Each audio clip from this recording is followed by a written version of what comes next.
If you like the story, you can support the author on Patreon. Link is in the description.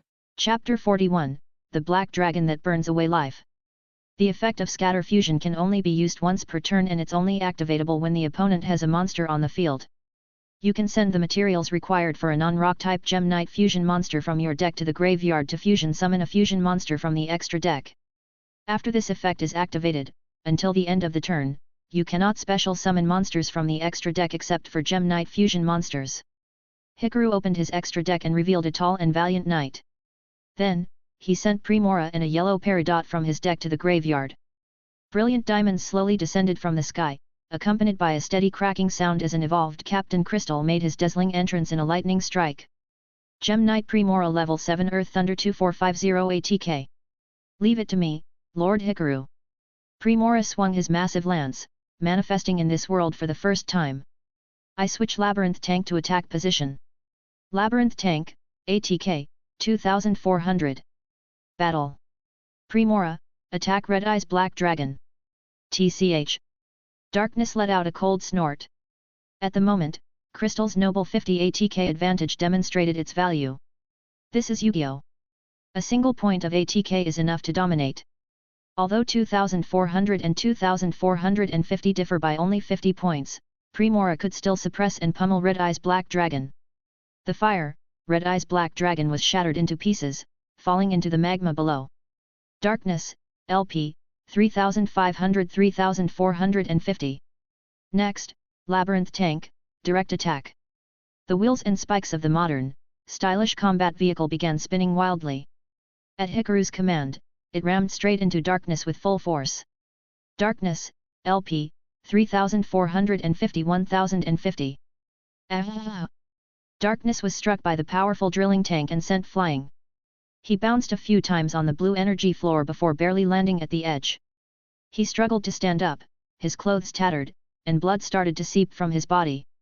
Hat, that was quite the pain. It seems your spirit power is not weak either. Hikaru raised an eyebrow. Why hasn't he used his set card yet? He found it odd. A set card that couldn't be used, what kind of card was it? He glanced at his own set card, a trap card Salamandra with chain. Since he hadn't drawn any cards related to Flame Swordsman or any fire monster, it had just been sitting there, unused. And what about Darkness? Alright, with this, we've seriously reduced Darkness's life points. Alexis let out a sigh of relief on the sidelines, her inner tension and unease resembling that of thunder giants striking waves. A shadow duel, such a thing was still too surreal for an ordinary schoolgirl. I activate the effect of Over Future Fusion again, revealing Flame Wingman and sending Avian from my deck to the graveyard. Hikaru hadn't forgotten to continue compressing his deck using Over Future Fusion's effect. I end my turn. Hat. Though he had fallen into a disadvantage, Darkness showed no signs of worry or fear. Instead, he started laughing maniacally. You've made me feel pain. Is he already going crazy? Hikaru thought. That didn't sound like Atticus at all. Was he pulling a Zane Truesdale act? My turn, draw. I activate the spell card, Pot of Greed, drawing 2 cards from my deck. He glanced at his draw, then laughed again. I flip my set card, Call of the Haunted. Why Call of the Haunted? Alexis immediately sensed something was off. If it was this card, why didn't he use it during the previous battle phase? Even if Labyrinth Tank and Red Eyes Black Dragon had the same ATK, it was unlikely that he would let them destroy each other, right? Besides, even if they did, he wouldn't have lost much. He could have even preserved 2400 life points. Hikaru frowned, observing. Life points didn't matter as long as they didn't hit 0. Saving the more crucial cards and executing deeper strategies and exchanges was the mindset of a wise duelist. From this perspective, Darkness had been willing to endure the pain and preserve his Red Eyes Black Dragon. That was indeed something reminiscent of Joey Wheeler back in the day. The monster I'm reviving is, of course, Red Eyes Black Dragon. Next, I activate the spell card, Inferno Fire Blast. A second one. Unlike before, Hikaru had no fusion guard to protect him. He immediately shouted for Alexis to step back while he raised his arms to shield himself. Ha ha ha. Vengeful Dragon, let your blazing fire incinerate the enemy. Black Fire Bullet. Red Eye's black dragon gathered energy into one point and then unleashed a massive black fireball. I'll block it. Primora lived up to his title. Even though he was merely one manifestation of Crystal's long saga, Gem Knight Primora still leaped out unflinchingly, transforming into a phantom covering Hikaru. Powered by his gemstones and body, he shielded Hikaru from the scorching flames, protecting him from the searing heat. Hikaru, LP, 4000-1600. Ugh. Even with Prismora's protection, Hikaru still dropped to one knee, feeling a searing pain spread across his body. He could faintly smell something burning. It wasn't from the volcanic magma, but his uniform was scorched. Thank you, Captain. Alexis, seeing her classmate's unfortunate state, realized the true terror of a shadow duel. It made her even more aware of the danger of this match. Hikaru, are you all right? She hurried over, trying to help him up, momentarily forgetting about any reservations. Don't come over! Hikaru shouted. The duel wasn't over yet. After activating Inferno Fire Blast, Red Eye's Black Dragon cannot attack. However, I tribute Red Eye's Black Dragon to special summon Red Eye's Darkness Dragon. Grow AR. The flames surrounding the Black Dragon intensified, heating its scales to a metallic sheen. When it reappeared, it had completely transformed into something else. This card can only be special summoned by tributing Red Eye's Black Dragon, and for each dragon monster in my graveyard, it gains 300 ATK. Red Eye's Darkness Dragon Level 9 Dark Dragon 2400 3000 ATK. It's actually on PAR with Blue Eye's White Dragon. Alexis gasped. An ATK of 3000 was a significant benchmark in Yu-Gi-Oh! A monster with the same ATK as Blue Eye's White Dragon was nearly an insurmountable obstacle for ordinary duelists. Battle. Red Eye's Darkness Dragon, take down that self-righteous dimensional knight. Darkness, who could clearly see spirits, extended a finger and arrogantly pointed at Primora, commanding his Dark Dragon. Darkness Dragon roared and charged at Primora, shattering it with a powerful strike. Ugh! Hikaru felt as if his stomach had been pierced, letting out a groan while coughing up blood. Hikaru, LP, 1600-1050. Hikaru. Alexis rushed over to support him, preventing his collapse. Now both of our LPS are equal. Darkness laughed as he set a card. I set one card and end my turn. Hikaru took a deep breath. After resting for a moment, he said, "Thank you, Alexis," then let go of her hand, bracing himself as he looked firmly at Darkness. My turn, draw. He glanced at the card he drew and smirked. Here it is. As expected, it was finally time to use this. I activate the continuous spell, Flame Swords Realm. Are you sure about this? Upon seeing the card, Darkness smirked, suddenly asking. What? Hikaru wiped the sweat from his forehead and looked up at Darkness. Hat. Or perhaps, you're more familiar with this voice. Darkness turned to Alexis and suddenly spoke in a calm voice. Alexis. Alexis was struck as if by lightning. That familiar, casual tone, that voice, wait, that figure. Darkness spread his arms wide, leaving himself completely open, still wearing a smile as he chuckled. The owner of this body seems to be called Atticus Rhodes. Are you sure you want to continue? What the? No way. Hikaru's eyes widened, and his hands froze, stunned in place. It wasn't a mind-controlled, amnesiac Atticus Rhodes, or Dark Atticus. It was the real Darkness. The final boss of all of Yu-Gi-Oh! GX. Damn it. Chapter 42, I'm going to become the strongest fusion duelist in the multiverse. Darkness, literally translated, just means darkness. But in the world of Yu-Gi-Oh! GX, it's not just a noun, it's a real, living being. Its true form is a six-winged, goat-headed demon that embodies the law of the world, darkness. Its actual identity? Humanity's future downfall. That's right. Its very existence is the end of humanity. In terms of power, no early game character even comes close to matching it. Actually, even in the late game, no one can really touch this thing. With abilities like brainwashing, erasing existence, reading memories, rewriting memories, and absolutely zero shame, it stands unchallenged. Even Jaden Yuki only avoided being brainwashed and thrown into the shadow world because, by that point, he had two souls in one body, which kept him safe. This brings up something that many people might misunderstand. In the world of Yu-Gi-Oh!, duels don't decide everything. You have to first survive the energy clash. If you can't withstand it, you'll be obliterated before you even get to play a card. In the original series, as well as GX, 5DS, Zexal, the trend is clear: supernatural threats can't kill people, so they use dark duels, which definitely can. Also, originally, Atticus was brainwashed by darkness due to an accident, lost his memory, and started calling himself Darkness. He became one of the Shadow Riders, aiming to unseal the sacred beasts. It wasn't until 2 years later, when the world began to change drastically, that he sought to recover his lost memories and asked Jaden for help. In the end, he came to understand that the world was truly on the brink of destruction. Seems like because of how things are diverging into alternate dimensions, the final boss decided to drop in early using an alt account.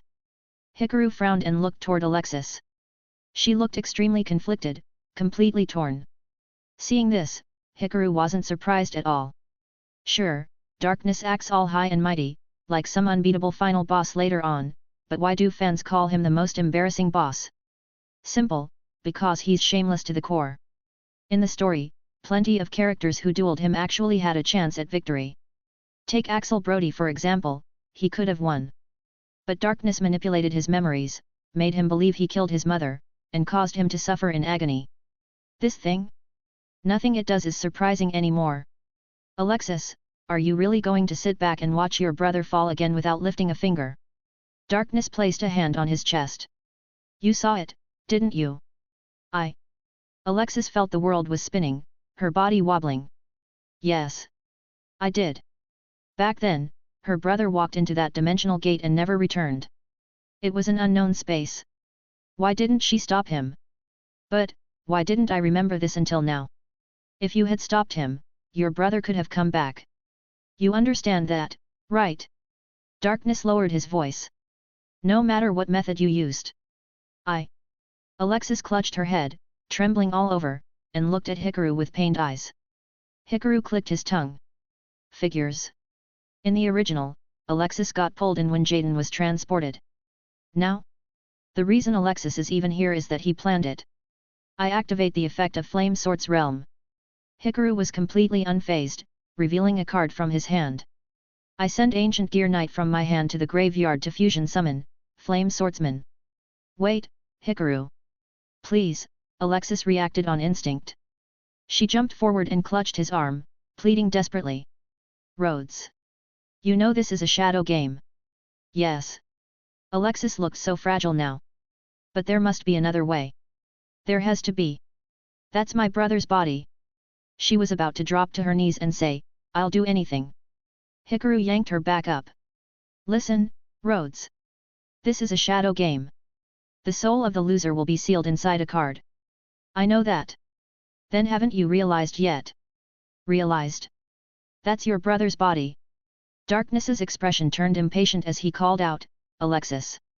Do you want this bastard to keep controlling your brother, hurting others, turning you into his pawn, and stopping the next person who tries to duel him? Or do you want me to take him out right now, seal his soul in a card, and save your brother's body? Even if the body's battered and broken, it's better than having it stolen, right? Alexis wiped the tears from her eyes. Her gaze regained clarity before the fog of darkness that had clouded her mind began to fade, and she returned to being the proud elite of Obelisk Blue.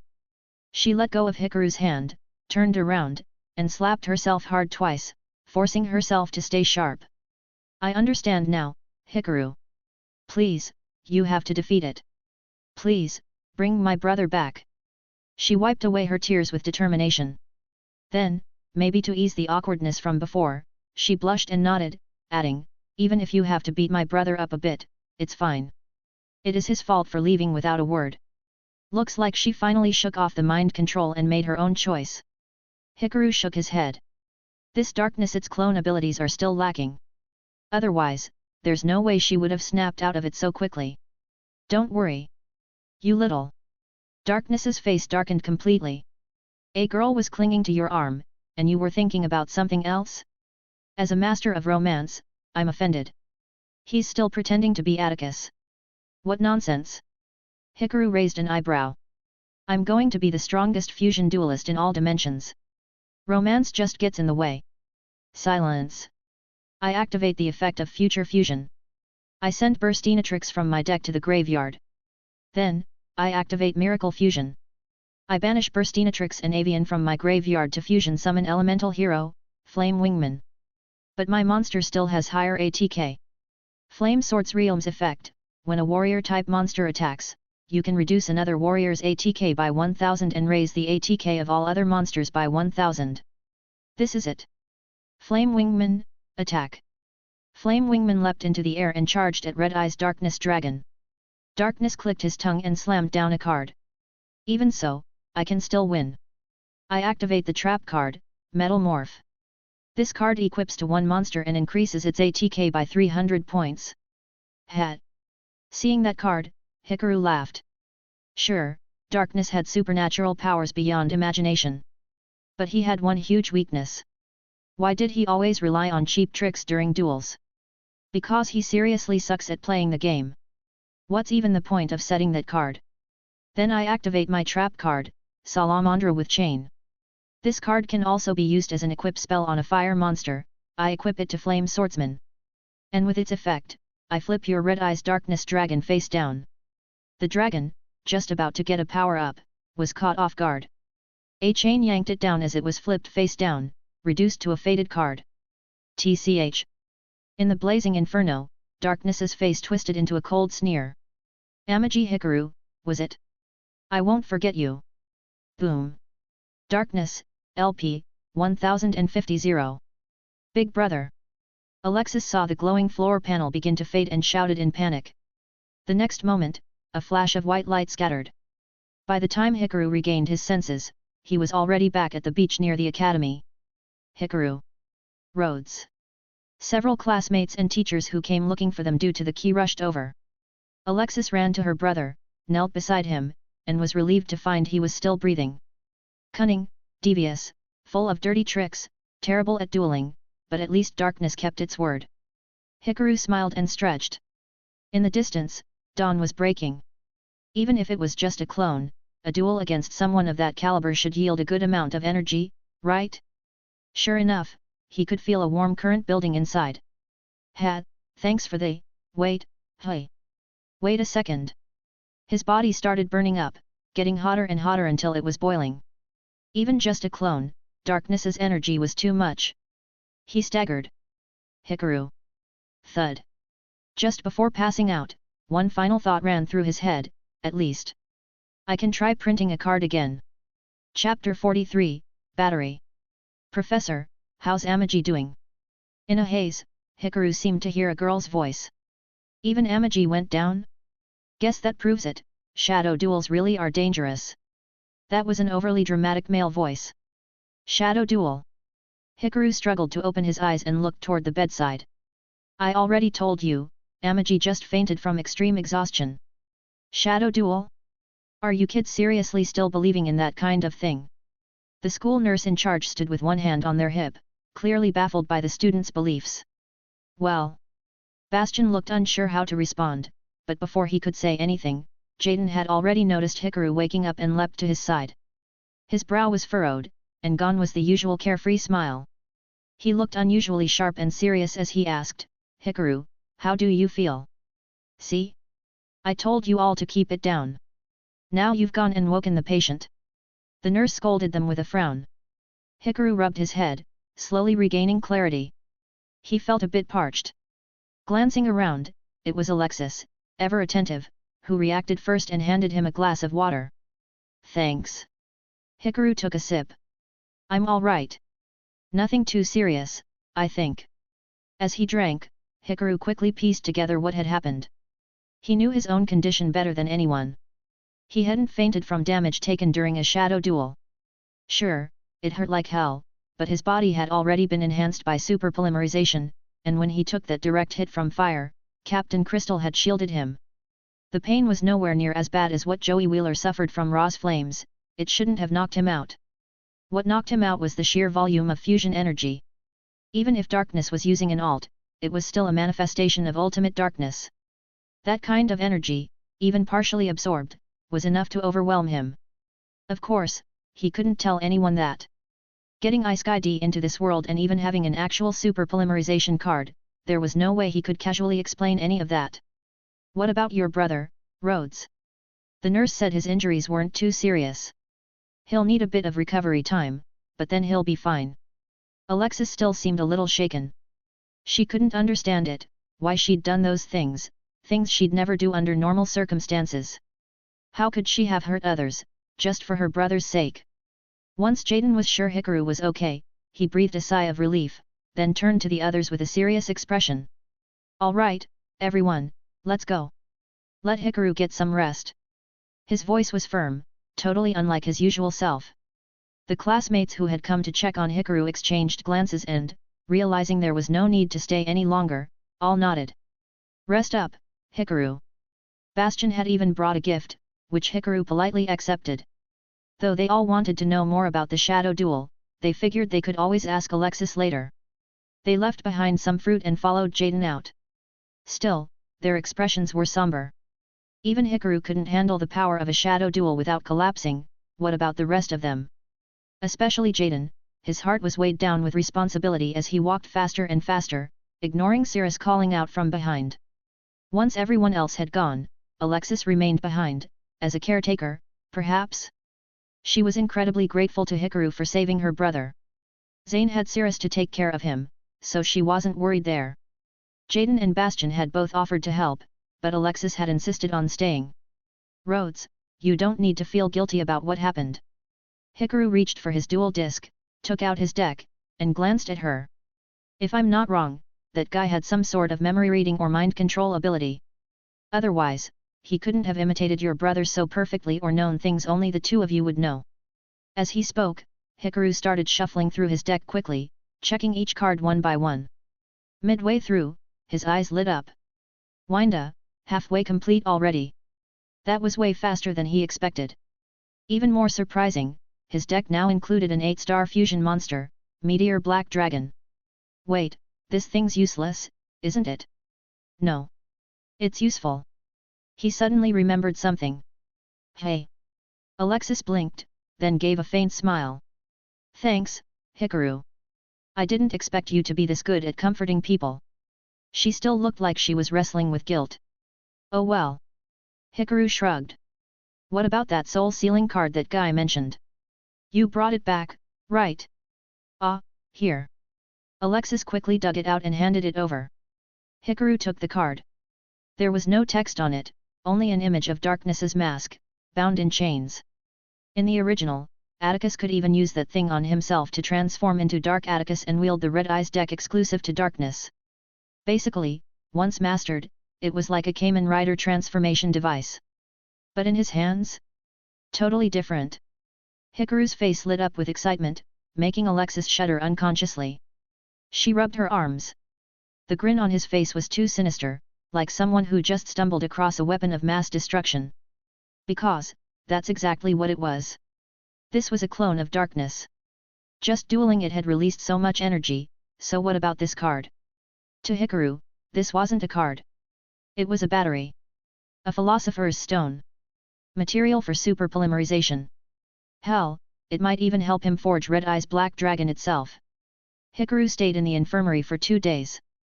After confirming there were no lingering issues, he was finally discharged. The moment he got out, he raced straight back to his dorm to begin his grand alchemy. 4 days, with the help of several spirits, Hikaru worked tirelessly to forge new cards. And in that time, he confirmed several things.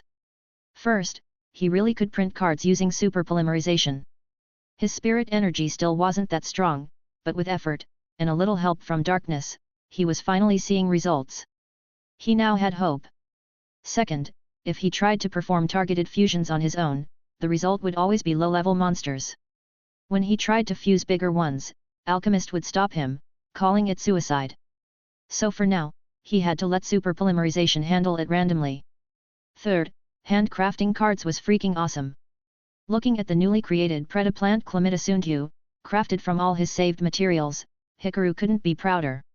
Even if the card was totally useless, now Hikaru could truly call himself an alchemist. One day, he'd craft the Philosopher's Stone with his bare hands. He was practically giddy with excitement. And this was just the first of the 7 Shadow Riders, there were 6 more to go. Chapter 44, Camula. Hikaru, the teacher is really happy to see you back in class, meow. A new day. Professor Banner saw Hikaru return to class and greeted him with a smile. Feeling better? Ah, I'm fine now, Professor. Hikaru responded energetically.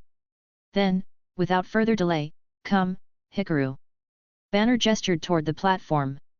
Today we're doing the pulverization experiment, meow. You can try it yourself. In front of the whole class, Banner directly changed the original lesson plan and had Hikaru take the stage. He guided Hikaru through the process, clearly giving him special treatment. One of the principles of alchemy is destruction and regeneration. Breaking materials down completely, then distilling or grinding them into components for crafting new materials, that is the goal of alchemy. The rest of the class was already used to this. Apart from Bastion still diligently memorizing everything, many students had basically given up on actually learning alchemy. Rather than trying to master the subject, it was more fun to watch what crazy chemistry experiments Professor Banner and Hikaru would do next. Campus life seemed unchanged. The fears Jaden had about losing classmates or friends because of shadow duels hadn't come to pass, or at least, not yet. Even in the original series, the Shadow Riders took a while to show up, and the gaps between their appearances weren't fixed intervals.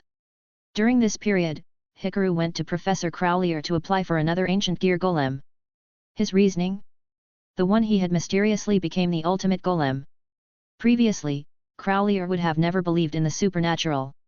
But after being attacked by gem knights in another dimension, learning about the sacred beasts from the principal, and hearing about the shadow duel incident from Alexis. Now, when he heard Hikaru's request, he was at least willing to half believe it. Besides, Crowlier had gained a lot of support from the principal by backing Hikaru as their poster student, so he was happy to oblige. After discovering an alternate dimension full of ancient gears, the Academy had obtained an increasing number of ancient gear cards. Handing one out through official channels to an outstanding student award was easy enough. Of course, Hikaru didn't plan to just freeload cards.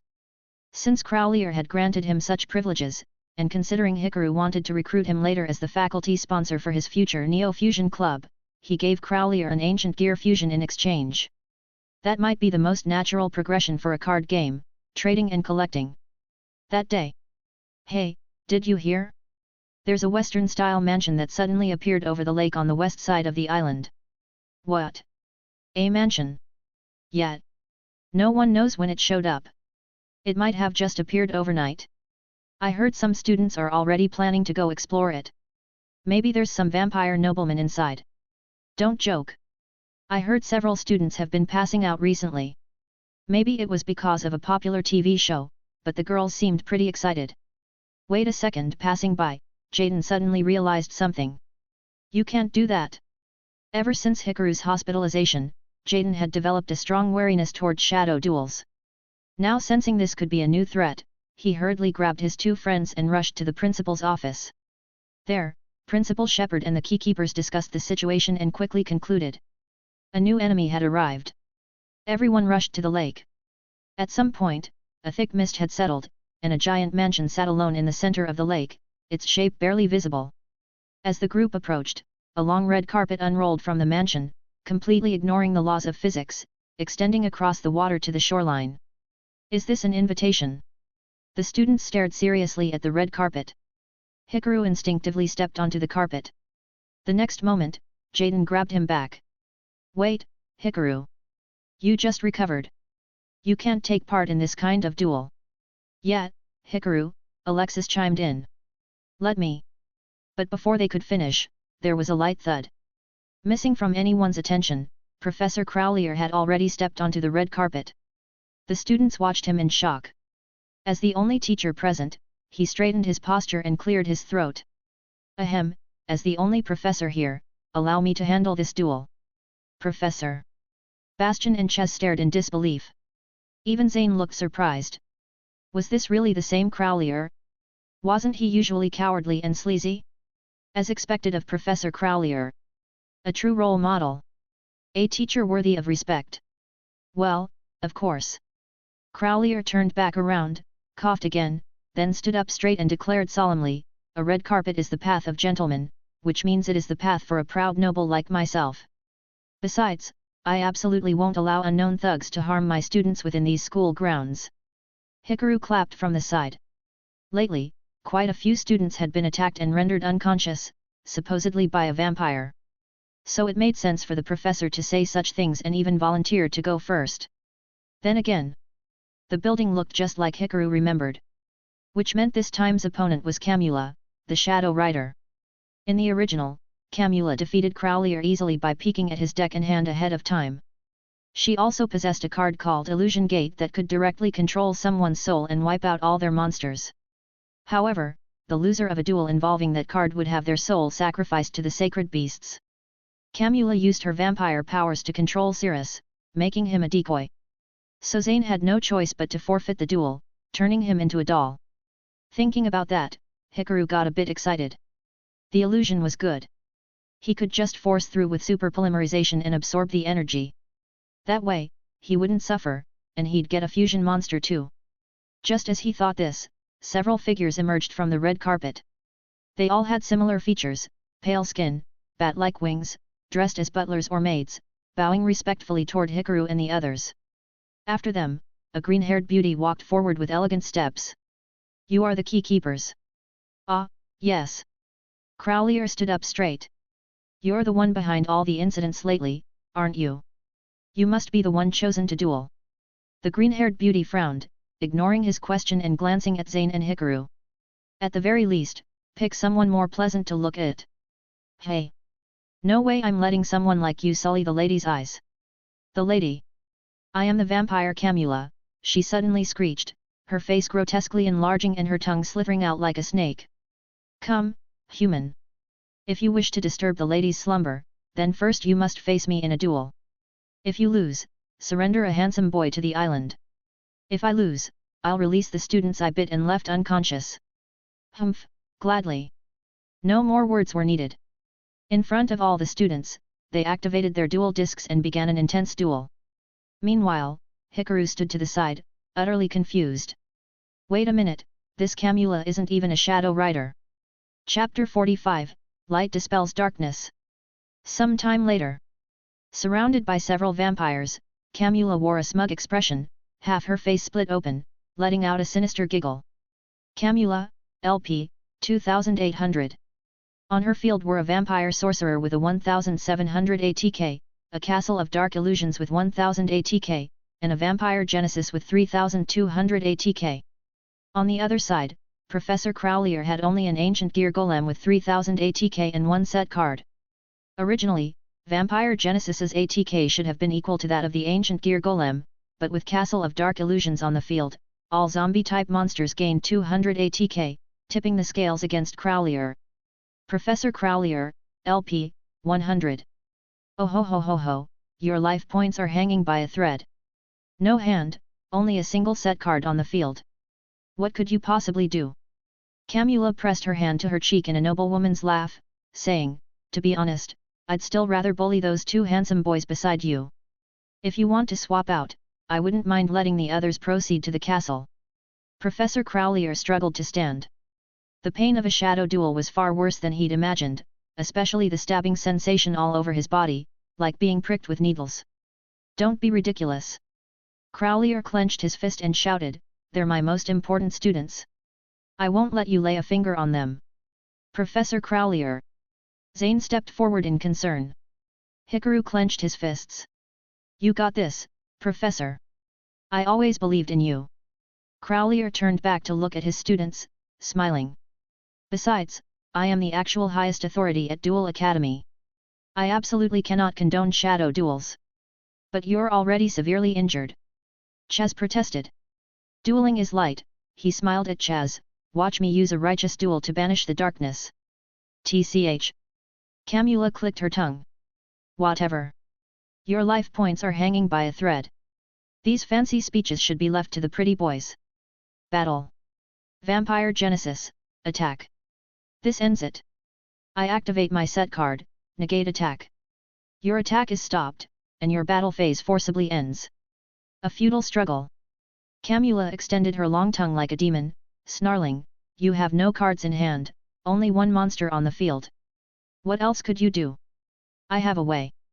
Crowley raised his hand to the dual disc on his chest and said, there is one method. What?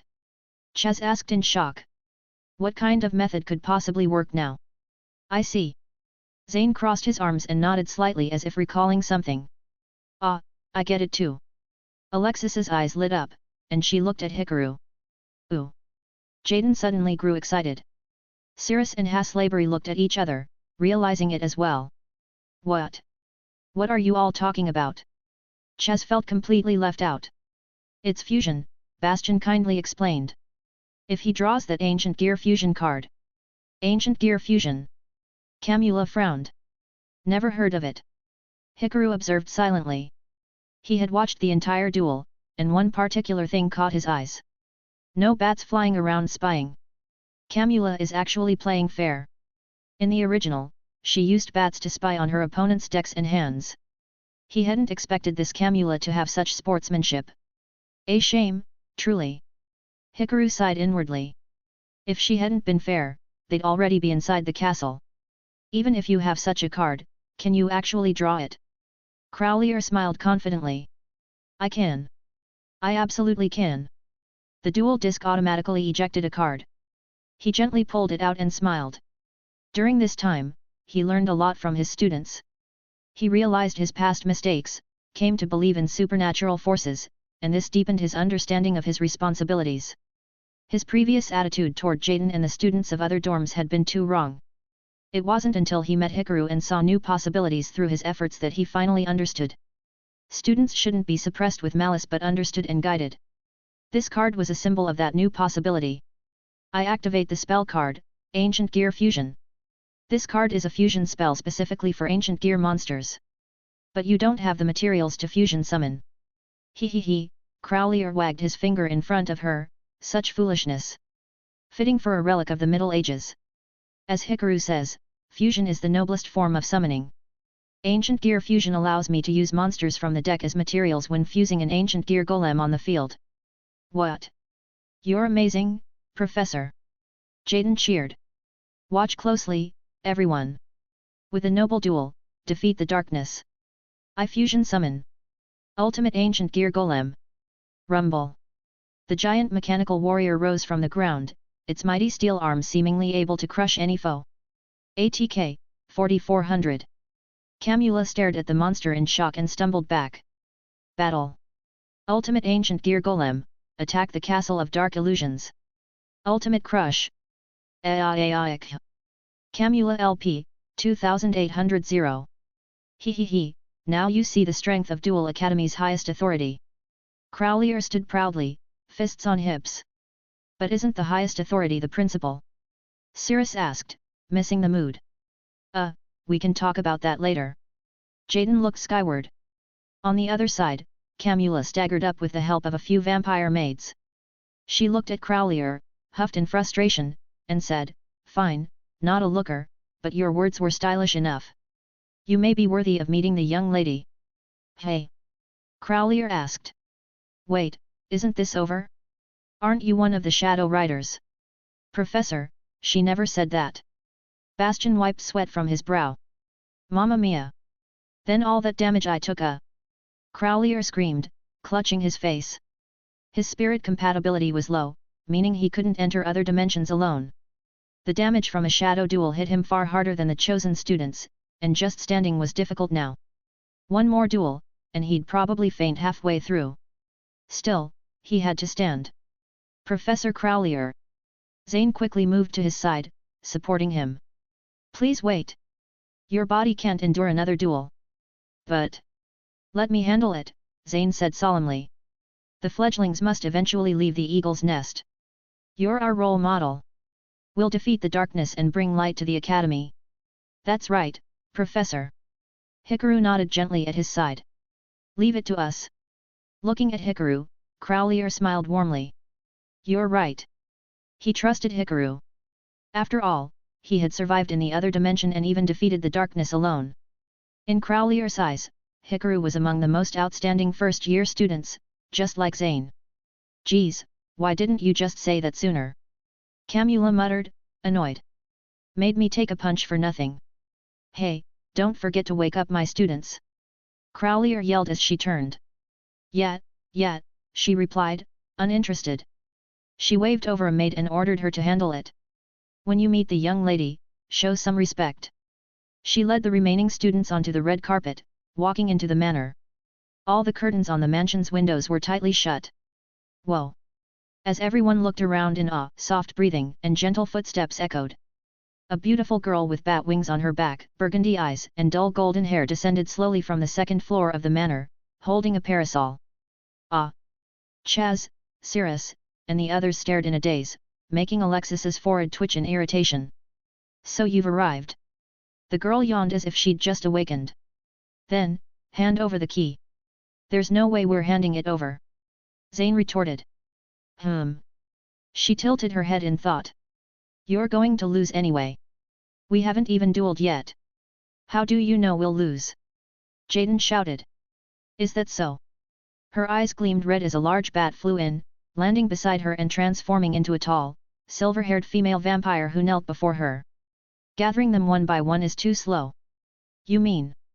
Hikaru realized her intent and immediately stepped forward to take position. In that case, tag duel it is. She gently closed her parasol, pressed a hidden switch, and it transformed into a dual disc shaped like bat wings. Let's end this quickly. Chapter 46, Fräulein. I'll go.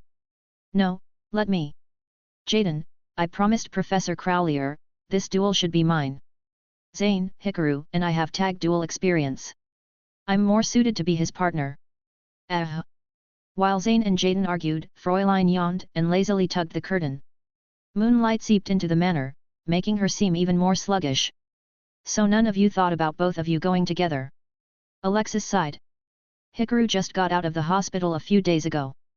But he already stepped forward. Jaden scratched his head. Yet. Zane nodded. Since he had already stepped up, they couldn't exactly pull him back now. Ugh, that's what I mean when I say duel-obsessed boys are so hard-headed.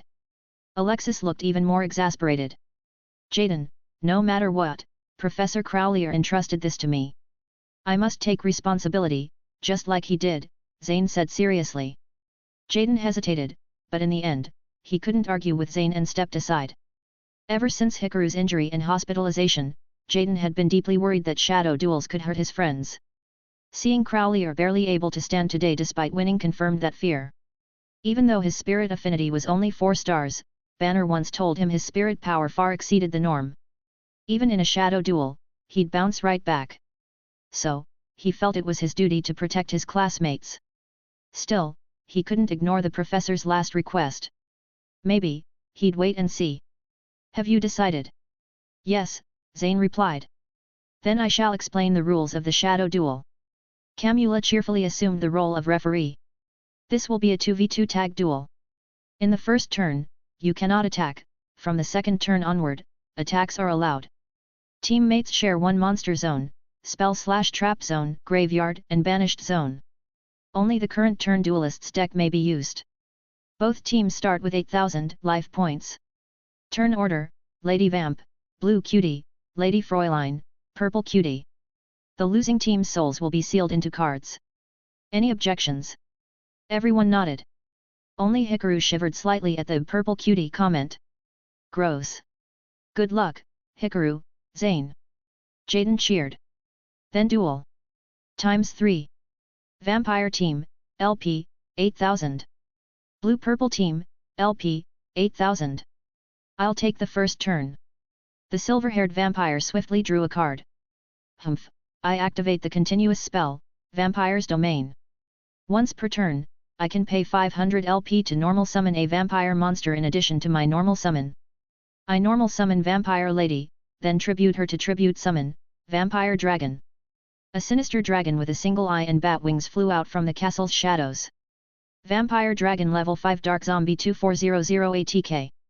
Vampire Team, LP, 8,000 7,500. 2,400 attack? That's nothing for my brother. Cirrus confidently boasted. I end my turn. My turn, draw. Zane drew and immediately revealed his hand. I special summon, Cyber Dragon. There it is. Cyber Dragon. Hikaru nodded repeatedly. He'd never forget that line, forget all the meta stuff, play the unbeatable Zane-style Cyber deck. The most stylish fusion deck around. Cyber Dragon Level 5 Light Machine ATK 2100. Then I activate the effect of Cyber Dragon Vire in my hand. When I successfully summon or special summon Cyber Dragon, I can special summon Vire in defense position. A small purple jointed Cyber Dragon shot out of his hand. While Vire is on the field, all Cyber Dragons I control gain 500 attack and defense. Cyber Dragon, ATK, 2100-2600. Cyber Dragon Vire, Def, 1600-2100. Nice. It's stronger than Vampire Dragon now. Battle. Cyber Dragon, attack Vampire Dragon, Evolution Burst. The mechanical dragon fired a blast of white flame, vaporizing the undead dragon. Vampire Team, LP, 7500-7300. When Vampire Dragon is sent to the graveyard after a tribute summon, I can add a level 4 or lower monster from my deck to my hand. Vamp revealed the effect, then searched her deck. I add Gozuki. So she can special summon a zombie monster. Zane, being top of his class, recognized the card instantly. I set 2 cards and end my turn. Looks like nothing special.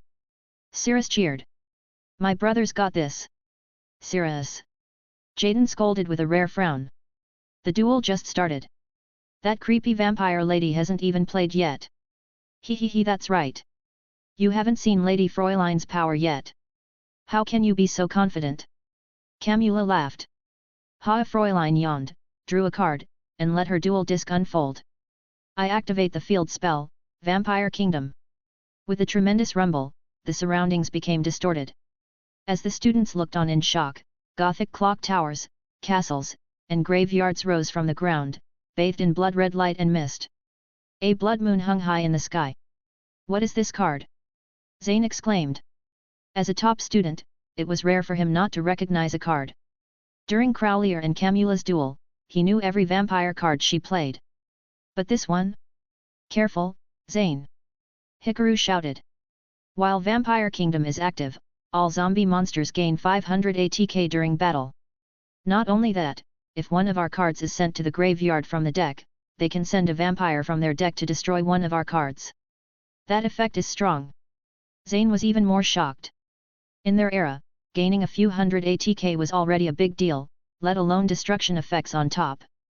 I normal summon, Vampire Lady. Ha ha ha. Vampire Lady, previously tribute, reappeared, flying into the duel field. Vampire Lady level 4 Dark Zombie 1550 ATK. Battle. Attack Cyber Dragon. What? Everyone but Hikaru shouted. Attacking a 2600 ATK Cyber Dragon with 1550 ATK Vampire Lady. She must not know how to duel. Fräulein glanced sideways at Cirrus, then pulled a card from her hand. During the attack declaration, I activate my effect, special summon myself in defense position. Yourself. She revealed a card from her hand and placed it on the duel disc. With a flap of her wings, she flew into the monster zone herself. Most students had never seen anything like this. But they had to admit, up close, she was stunning. So cute. Cirrus muttered with a dreamy look. Vampire Fräulein level 5 Dark Zombie 2000 Def. My effect lets me special summon myself in defense position during an attack declaration. Next, Vampire Lady attacks Cyber Dragon, and I activate my own effect again. Pay 3000 LP. 3000. Hey! To duelists used to 4000 LP, this was nearly suicide. Vampire Team, LP, 7300-4300. According to my effect, zombie monsters gain ATK equal to the LP paid, up to 3000. She bit her finger delicately, flicking some blood onto the green-haired Vampire Lady. Vampire Lady, ATK, 1550 20 50 50 50. F5000. Ches nearly fell over. It's stronger than my brother's Cyber End Dragon. Empowered by the Fräulein's blood, Vamp Lady roared with new strength and leapt forward, slashing through Cyber Dragon. Crimson blades of blood pierced through Hikaru and Zane, leaving wounds and forcing them back. Blue-Purple Team, LP, 8000 5550. Meanwhile, Vampire's Domain's effect restores LP equal to the damage dealt. Vampire Team, LP, 4306,750. Vampire Lady's effect activates after dealing damage. I declare monster, spell, or trap. You must discard one of that type from your deck. I choose monster. Ugh. Zane paled, recalling Hikaru's earlier explanation. I send Proto-Cyber Dragon to the graveyard. Then, Vampire Kingdom's effect. The Fräulein flapped her wings. I send Vampire Sorcerer from my deck to destroy your set card on the right. A giant blood moon glowed ominously as a red beam shot down and blew the set card apart. It was Monster Reborn. Clearly prepared for Hikaru's use. So strong. Cirrus swallowed hard. That beautiful, elegant face now looked more like a devil's. Maybe Dark Magician Girl is still the best. Wait, what am I thinking? He slapped his cheeks and turned back to Zane. The enemy was far too powerful. Could Zane and Hikaru really win? Hikaru took a deep breath. Of course. When he heard the words Lady Fräulein, he knew this would happen. Unlike Darkness's meddling clone, this vampire Fräulein was clearly a powerful dual spirit from another dimension, an expert duelist. But, trying to outpower cyber dragons, hey? Just wait, my deck has also been upgraded. Chapter 47, When Fusion Fights Back. Before the turn ends, I activate this continuous spell, Blockout Curtain. A green-bordered spell card appeared on Vampire Fräulein's field. Its artwork showed her yawning while gently drawing a curtain, surrounded by swarms of bats, blocking out the moonlight. Elegant yet playful, just like Vampire Fräulein herself. Turn end. See now? You're not even on the same level as the Lady Fräulein. She's from the vampire demons. Camula. Fräulein called softly. Ah, I know. Camula caught herself and quickly shut up. Though honestly, she didn't even need to say it. Some sharp minds in the crowd had probably already figured it out. If a dual spirit is dueling in person, there's a 99% chance they're a spirit from another dimension. My turn. Draw. Hikaru glanced over his hand, his expression contemplative. This is bad. Bastion, focused entirely on the duel and not at all on Fräulein's looks, suddenly spoke up. Hey? Bastion, what's wrong? Jaden and Ches quickly asked. Everyone knows Hikaru's deck is a fusion-focused build that uses spell and trap support with minimal fusion materials. The others nodded. To maximize those few fusion materials, Hikaru's go-to continuous spells are Flame Sword's Realm and Future Fusion. Let's leave Flame Sword's Realm aside, but Future Fusion requires sending monsters from the deck to the graveyard. Same goes for that Scatter Fusion Alexis saw earlier. So what? Jaden asked. Ah. Ches gasped. Vampire Kingdom. Exactly. Because Vampire Kingdom is in play, Hikaru's fusion plays are heavily restricted. Then what now? My brother can't take them on alone. Don't panic, Cirrus. Hikaru will think of something. Hikaru finished scanning his hand. A plan was forming in his mind. I activate the continuous spell, Future Fusion. Ah. I told you not to use Future Fusion. Cirrus cried from the stands. Zane likewise looked puzzled by Hikaru's move. I activate Future Fusion's effect. I reveal Ultimate Ancient Gear Golem from my extra deck and send Ancient Gear Golem from my deck to the graveyard. Zane's pupils narrowed. Ancient Gear Golem. Your friends were warning you, you know. Fräulein opened her deck with confusion. I activate Vampire Kingdom's effect. I send Vampire Vamp from my deck to the graveyard and destroy your Future Fusion. Ha! That annoying golem won't be coming out now. Camula, still bitter about being punched by it last duel, laughed with glee as Future Fusion was destroyed. Then I activate the continuous spell, Brilliant Fusion. When this card is activated, I send Gem Knight Fusion materials from my deck to the graveyard, reduce my fusion monster's ATK/def to 0, then fusion summon it from the extra deck. If this card leaves the field, that monster is destroyed. I send Gem Knight Crystal and Thunder Dragon from my deck to the graveyard to fusion summon, Gem Knight Primora. Gem Knight Primora level 7 Earth Thunder 1400 def. Hey! Cirrus blinked, too stunned to form words. Strange, why? Ches furrowed his brow. Two things don't make sense.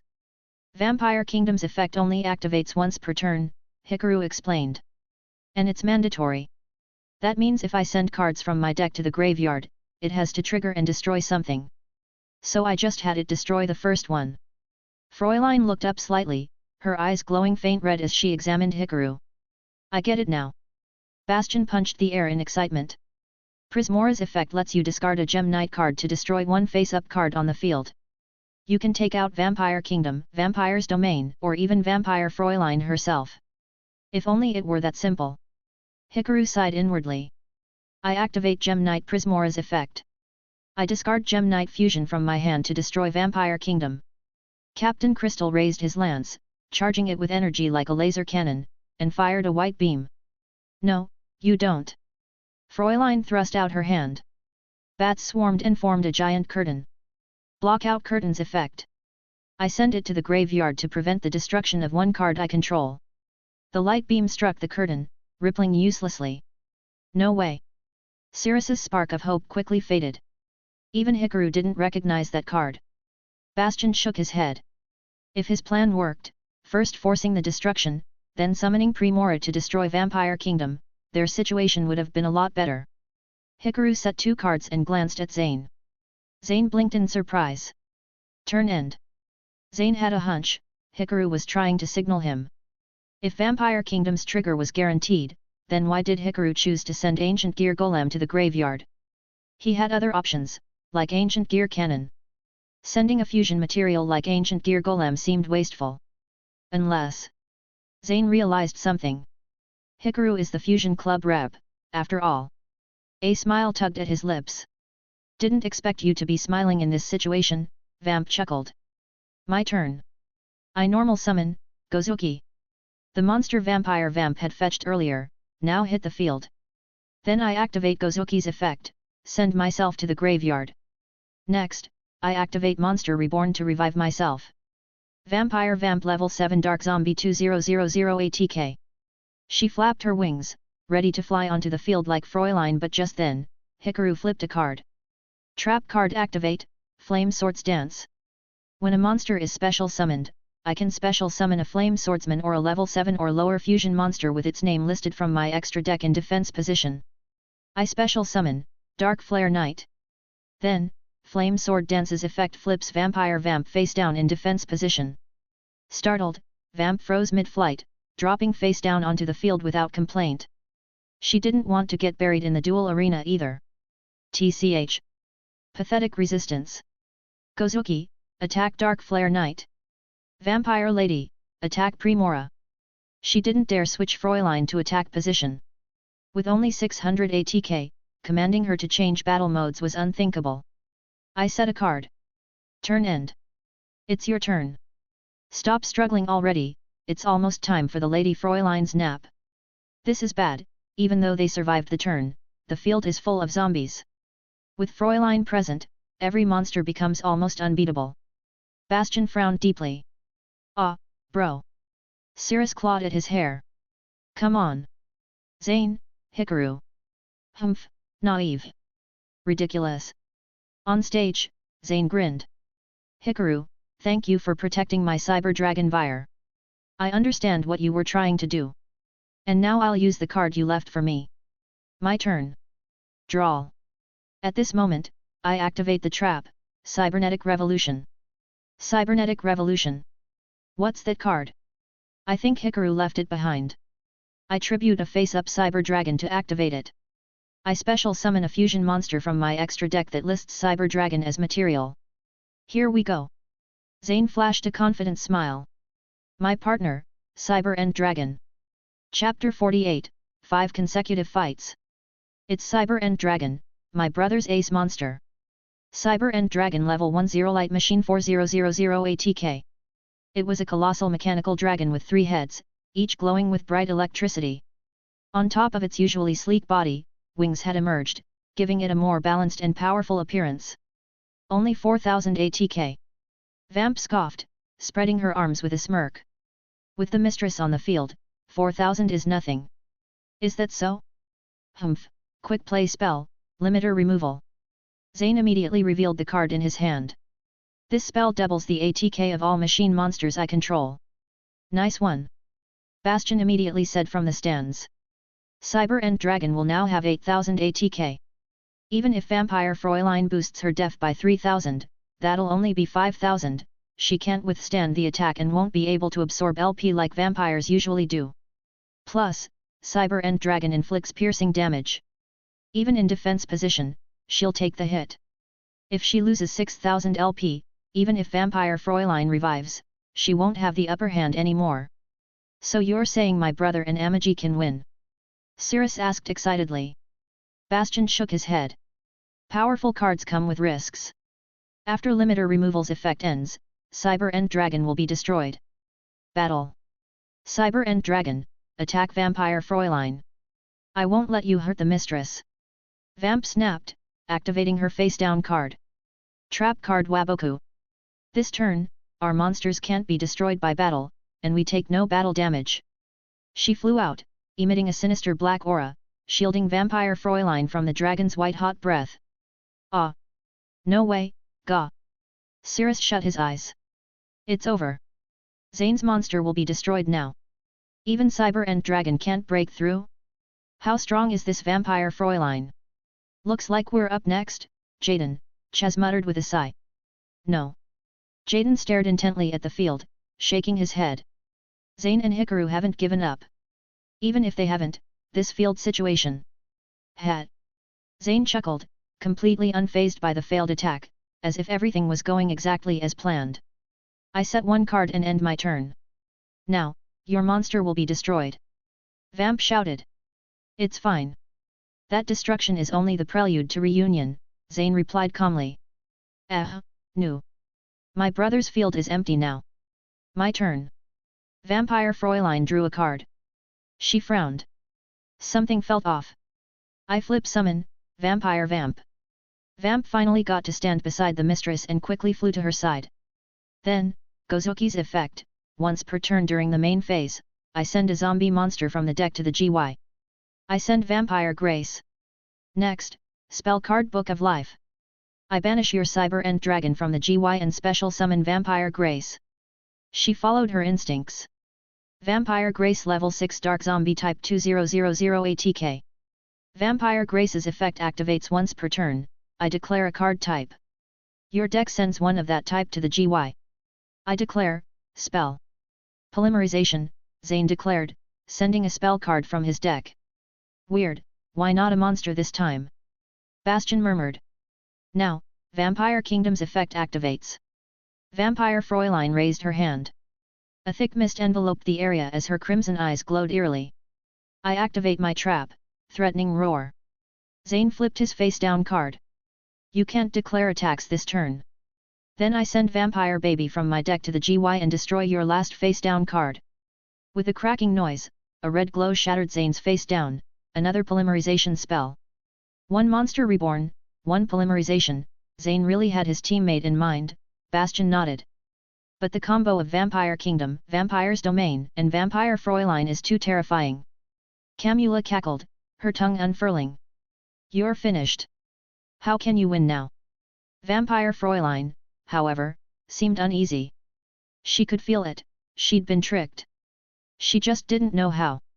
Fräulein glanced at the smugly grinning Camula and sighed inwardly. Maybe the decision to dual tag team was a mistake. Turn end.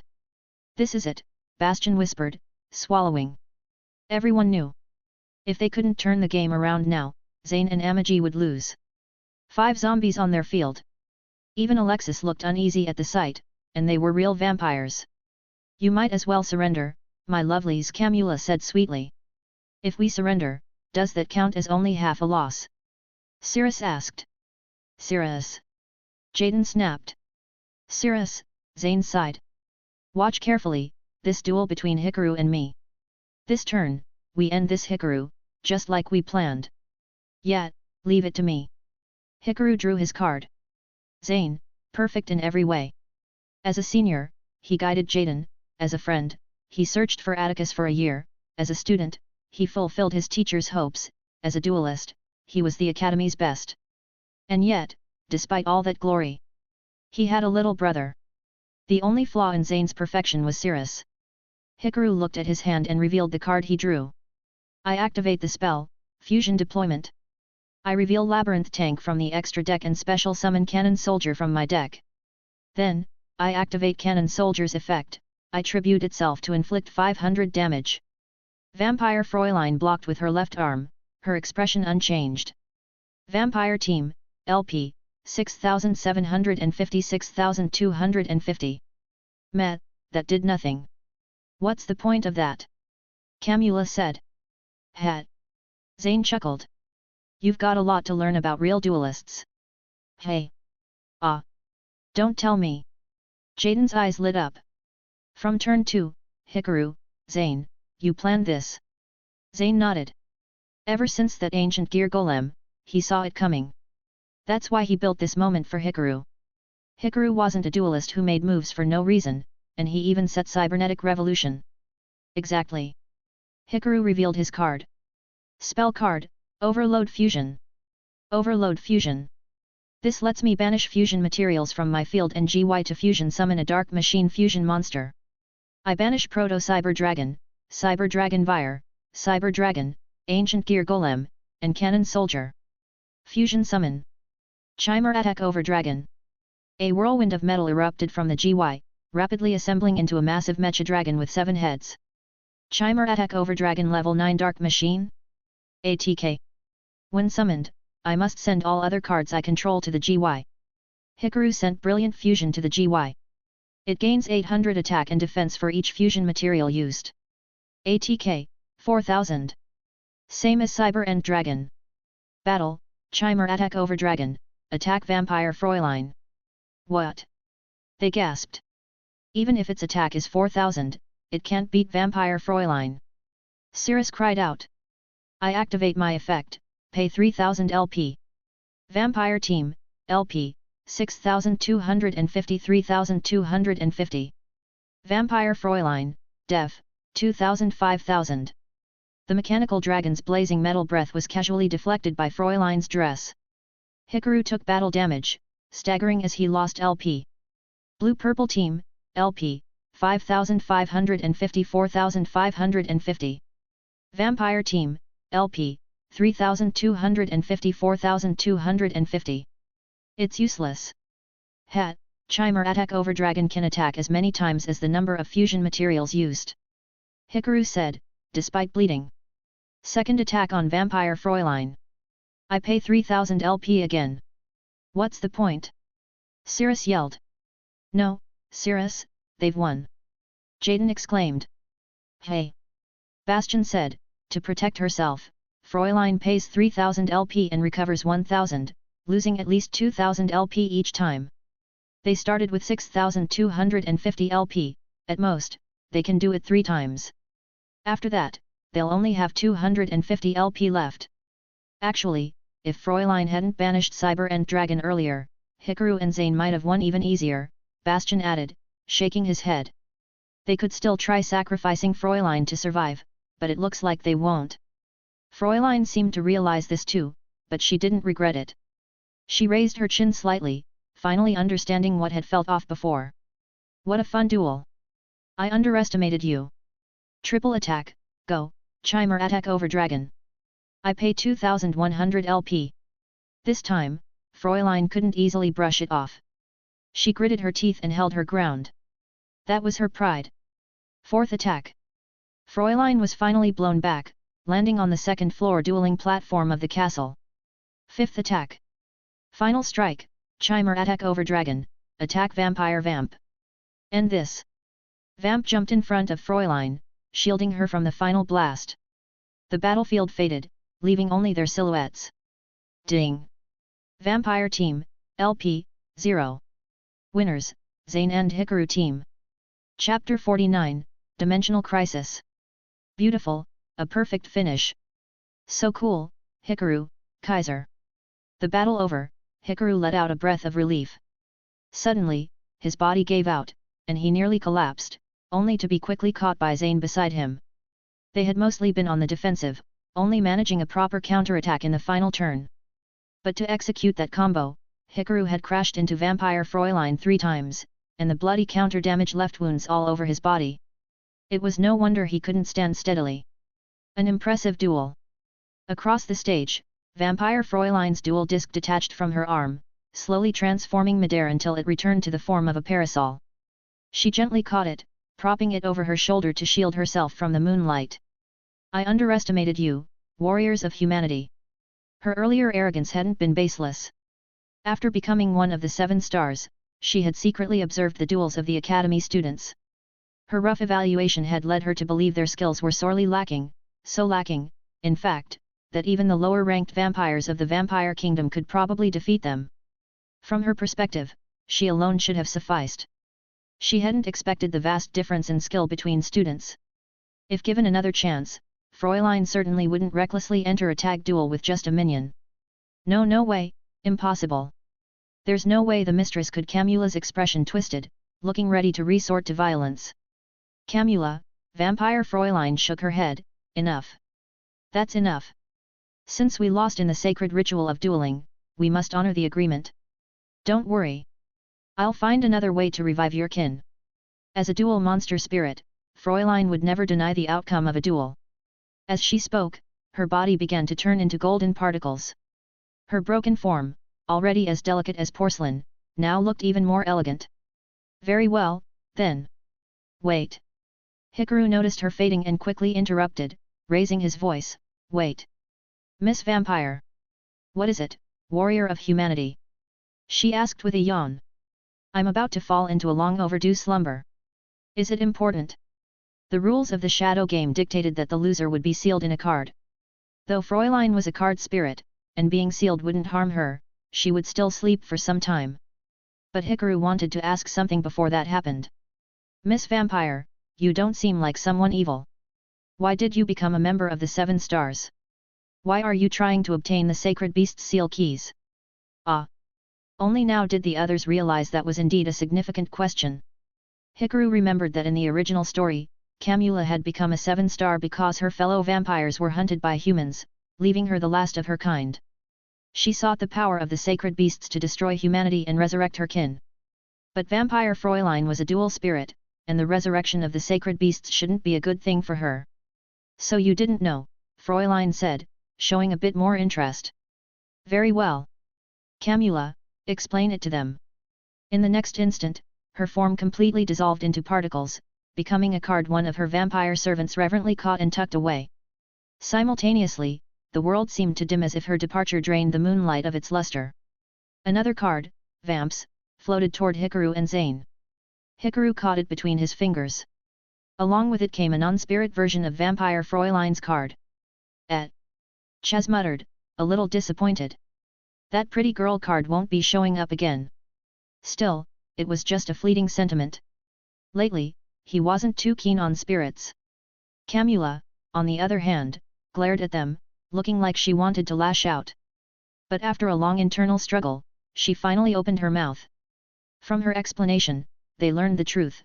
Vampire Fräulein wasn't an ordinary dual spirit. She was the ruler, or rather, the acting regent of the alternate dimension Vampire Kingdom. The real sovereign, Lord Zompire, had gone missing during a great upheaval. Apparently, countless years ago, the spirit world had been thrown into chaos by a terrifying civil war. The destruction caused by that conflict fractured the spirit realms, scattering them into different worlds. Although communication between dimensions still existed, Lightsworns and Dark Worlds remained enemies across realms, and Mermales continued their drawn-out war with Fire Kings. Overall, contact between different factions and races had greatly diminished. A few years ago, the Vampire Kingdom, hidden deep in darkness, was suddenly attacked by an unknown force, pushing their dimension to the brink of collapse. Lord Zompire, their strongest spirit, personally set out to investigate, only to vanish without a trace. Their world grew increasingly unstable, and they were eventually forced to fragment their reality into broken dimensions to stave off destruction and protect their kin. Ah, I remember now, Lord Hikaru. White Crystal Captain appeared beside Hikaru, drawing Jaden's attention and startling Chaz. Hikaru has a spirit too. My world also seemed to suffer an invasion once, but only briefly, White Crystal said hesitantly. Indeed, even if a true villain looked into the DT spirit world, they probably wouldn't be interested. No big deal, they'd self-destruct anyway. After that, the mistress began dimensional exploration, searching for Lord Zompire and a way to protect the vampires. Then, she met me, Camula's expression softened, showing rare emotion. Though I'd lost my kin and was astray, the mistress never cared about my origins and offered me protection. When she heard about the sacred beasts, as a spirit born from darkness, she immediately decided to help me, hoping to use the sacred beasts' power to uncover the truth of her world. But alas, she shook her head. I didn't expect her to be such a good spirit. Cirrus sniffled, moved. She was so cute, of course, she was good. A spirit, hey. Chaz frowned. One-sided, if you ask me. Hikaru shook his head. Yes, she was doing it for her people. But she let Camula send out bats to knock out students and tried to summon the sacred beasts for her world's sake. To humans and spirits of this world, it was a disaster. She had principles, but not too many. Still, that was expected. She was a spirit, after all. Humans, even if you've defeated the mistress, don't think you can relax. Camula fixed her gaze on Hikaru and Zane. You humans, dabbling in dimensional travel without preparation, have opened Pandora's box. You've unleashed horrors, making your world increasingly dangerous. One day, you'll pay the price in blood. With those final words, Hikaru and the others found themselves back at the lake. The mansion, cloaked in mist, slowly faded from view as if it had never existed. It seemed they had returned to their own dimension. In the air, only one final lazy whisper lingered in their ears. Warriors of humanity, should you get the chance, feel free to visit our dimension. I would gladly welcome you as guests. Chapter 50, How Come I Didn't Know? Camula mentioned an entity that invaded the spirit world, but Hikaru had no clue what that might be. After all, in the Yu-Gi-Oh! Universe, while there aren't that many beings capable of such feats, each one that is a terrifying force beyond comprehension. Like, what if that unknown entity she spoke of was actually Yubel? In this world, Jaden hadn't launched his card into space. Instead, it had been sent to another dimension. It wouldn't be strange if Yubel had received some kind of power-up and was now stirring up chaos in the spirit world just to see Jaden again.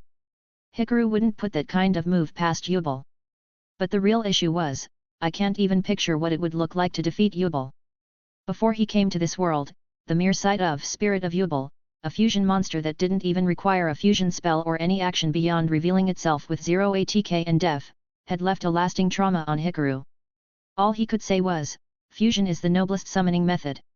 And if he ever had to face that version of Yubel head-on, forget dueling, he might as well fire off super polymerization and pray. In fact, in the original story, Jaden had been completely overwhelmed by Yubel and had only resolved things by forcibly fusing with her using super polymerization. Looking at the power scaling and card strength in this world, it shouldn't come to that. But Hikaru still felt a bit uneasy because Yubel's schemes were top tier even by Yu-Gi-Oh! GX standards. After the duel with Vampire Fräulein concluded, the students immediately escorted Zane and Hikaru back to the infirmary. Though Zane hadn't fought all out, he was still injured and needed treatment. Hikaru, having pulled a suicide charging maneuver, had taken quite a few hits himself. While not as bad as his last brush with darkness, he still needed proper first aid. On the way, Hikaru paid a quick visit to Professor Crowlier. The guy seemed back to his usual self, proudly basking in praise from his students, occasionally sneaking in humble brags about his own awesomeness. Seeing Crowlier being his usual dramatic, image-conscious self reassured Hikaru. Later, Hikaru took some time to inspect his deck. Originally, after Chaz defeated the Dark Scorpion burglars, their dual spirits stuck around to tag along with him. But in this world, there was no way the vampires would let their empire's second-in-command go off to play dual spirits, so all Hikaru got were Camula and Fräulein's cards, no Vampire Fräulein spirit. Zane wasn't interested in the cards, so he handed them over to Hikaru. One noteworthy detail was that Fräulein's card had a strange three-dimensional model on it. Hikaru guessed it might be a coordinate marker for the vampire dimension. Honestly, even though her effects cost life points, Vampire Fräulein was a very handy card in this era. Unfortunately, with how ridiculously few fusion monsters exist for zombies, Hikaru couldn't build a proper deck around her yet. Maybe someday, if he had the power and confidence, he'd visit the vampire dimension again. He wasn't especially interested in female dual spirits, but he didn't want to see Fräulein turned into some skeletal dragon or an undead warrior card. As he thoroughly reviewed his deck, he noticed a few cards had changed. Hey! Golden Land Forever! Hikaru had a general grasp on how super polymerization generated cards, it seemed to adapt based on his opponents and what he already had. So, getting a zombie-specific fusion made perfect sense. Still, back in his time, zombies only had like 7 fusion monsters total. And more importantly, he didn't even have Eldritch. Albeit, having this card did give him a bit more back row coverage, so he wasn't complaining. Wow, Master, the dual spirit in this card is seriously cool looking. The alchemist who lived inside his deck jumped out excitedly when he saw Hikaru studying it, eyes sparkling as he pointed at the golden monarch in the artwork. If you ever manage to refine real gold, you might just get to meet him. Keep working at it, Hikaru said, fully supportive. Eldritch the Mad Golden Lord was a powerhouse. If Hikaru could use him, he absolutely would. While Hikaru was fiddling with his cards and absorbing their presence, others at the top of the Fusion Club were discussing him. 2 Shadow Riders have already failed. Inside the Fusion Club director's office, Leo Akiba sat behind his desk, staring at a projection screen. He appeared to be in a video call. 2 faces were visible on the call. On the left was a massive stasis tank containing an elderly man with tubes and an oxygen mask, bubbles occasionally rising from his mouth. On the right was a figure in a cloak and mask, eyes glinting eerily gold, none other than Professor Banner. If Hikaru were here, he would have immediately recognized that masked man. Apologies, Banner said, bowing slightly. It seems the 2 Shadow Riders I chose couldn't live up to your expectations. I didn't anticipate the students would grow so strong so quickly. Lyman, I don't blame you, the elderly man's mechanical voice crackled, full of static. That unknown darkness aside, even that powerful dual spirit from another dimension was lost. I must say, I'm shocked myself. Above all, it was the same duelist involved both times. The old man looked visibly frustrated. In truth, he didn't care whether the Shadow Riders won or lost. The real issue was, why was it always the same person taking them on? May I interject? Leo spoke, fingers interlaced on the desk. Oh? What do you think, Dr. Akiba? Banner asked, curious. Both of those Shadow Rider duels involved the same student, Amaki Hikaru. And aside from him, Zane Truesdale also participated. And? The old man prompted. They are both disciples of Professor Crowlier. Banner tilted his head. Zane is Obelisk Blue's top student. Hikaru is a specialist in ancient gears, and he even has Ultimate Ancient Gear Golem, a card only Crowlier is supposed to possess. Clearly, they're Crowlier's hand-picked protégés. Wait, really? Banner asked, utterly confused. How come I didn't know that? Hikaru is my disciple. Mine. Lyman, you haven't interacted much with Crowlier, so you wouldn't know. That guy may look timid on the outside, but he's got layers of schemes underneath, Leo added. Hey! Banner leaned back in disbelief. No way. I've known Crowlier for years. I know exactly what kind of guy he is. I could wipe the floor with 10 of him at once. And Hikaru is my student. In short, Crowlier may have realized something. So he sent his disciples in to make sure no one else could interfere. I can't believe my school has such a competent professor, the old man mused. So, what are you suggesting? Let's use a method they can't refuse. Block them from engaging with the Shadow Riders for now. Leo, of course, had his own private motives for this plan. I see. As expected of you, Dr. Akiba. You're the scientist I value most. The old man blew another burst of bubbles, clearly pleased. One is Lyman, his most trusted alchemist. One is Leo Akiba, his most trusted scientist. With these 2, he felt his dream of immortality was assured. Very well. I understand. I'll begin the arrangements for a dimensional exchange tournament, only accessible to top-ranking students. Chapter 51, Neo Domino City. Dimensional Exchange Tournament. A chorus of students echoed the words. A few days later, inside the principal's office, Hikaru and the other key holders stared at each other, clearly unfamiliar with the term. Only Ches Princeton sighed in resignation, closed his eyes, crossed his arms, and put on the act of an expert. What is that?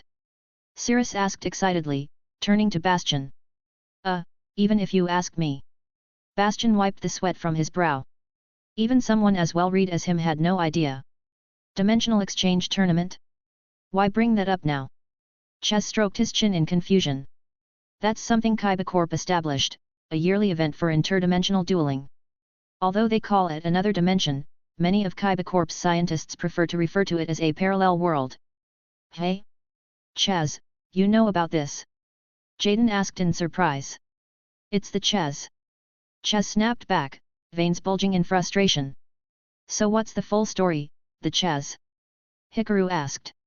There were still many things in this world Hikaru didn't understand, and since Chaz seemed to know, he was more than happy to ask. It was 3 or 4 years ago, Chaz said, arms crossed and eyes closed in recollection. That was when dimensional exploration suffered its first setback. No matter what direction we explored, we couldn't find a new dimension. The whole project was at a standstill. Then, in a dimensional transport tunnel, someone accidentally crashed into a strange ship. Yeah, a ship, Chaz nodded. Looking back, it was actually pretty cool looking. Anyway, because of that ship, my mentor discovered a new dimension, one later named World X. To be honest, calling it another dimension is a stretch. It's basically a parallel world. And there are humans there. Humans. Cirrus and Chumley, who had never been to another dimension, exclaimed in shock and confusion, isn't that normal? In fact, up to this point, that's the only world we've discovered with humans like us, Bastion added. Now that Chaz mentioned it, I remember seeing the news back then. It was called the Discovery of the Century or a third kind encounter. My mentor wasn't interested in that stuff, Chaz shrugged. What caught his attention was, he heard that world had the Dark Magician. The Dark Magician. That's Mr. Yugi Muto's ace card. Jaden exclaimed, instantly fired up. Before entering Duel Academy, he had met Yugi Muto and was gifted a winged Kuroba by him. He held both deep respect and gratitude toward Yugi, so hearing about the Dark Magician naturally excited him. Honestly, I found it strange too.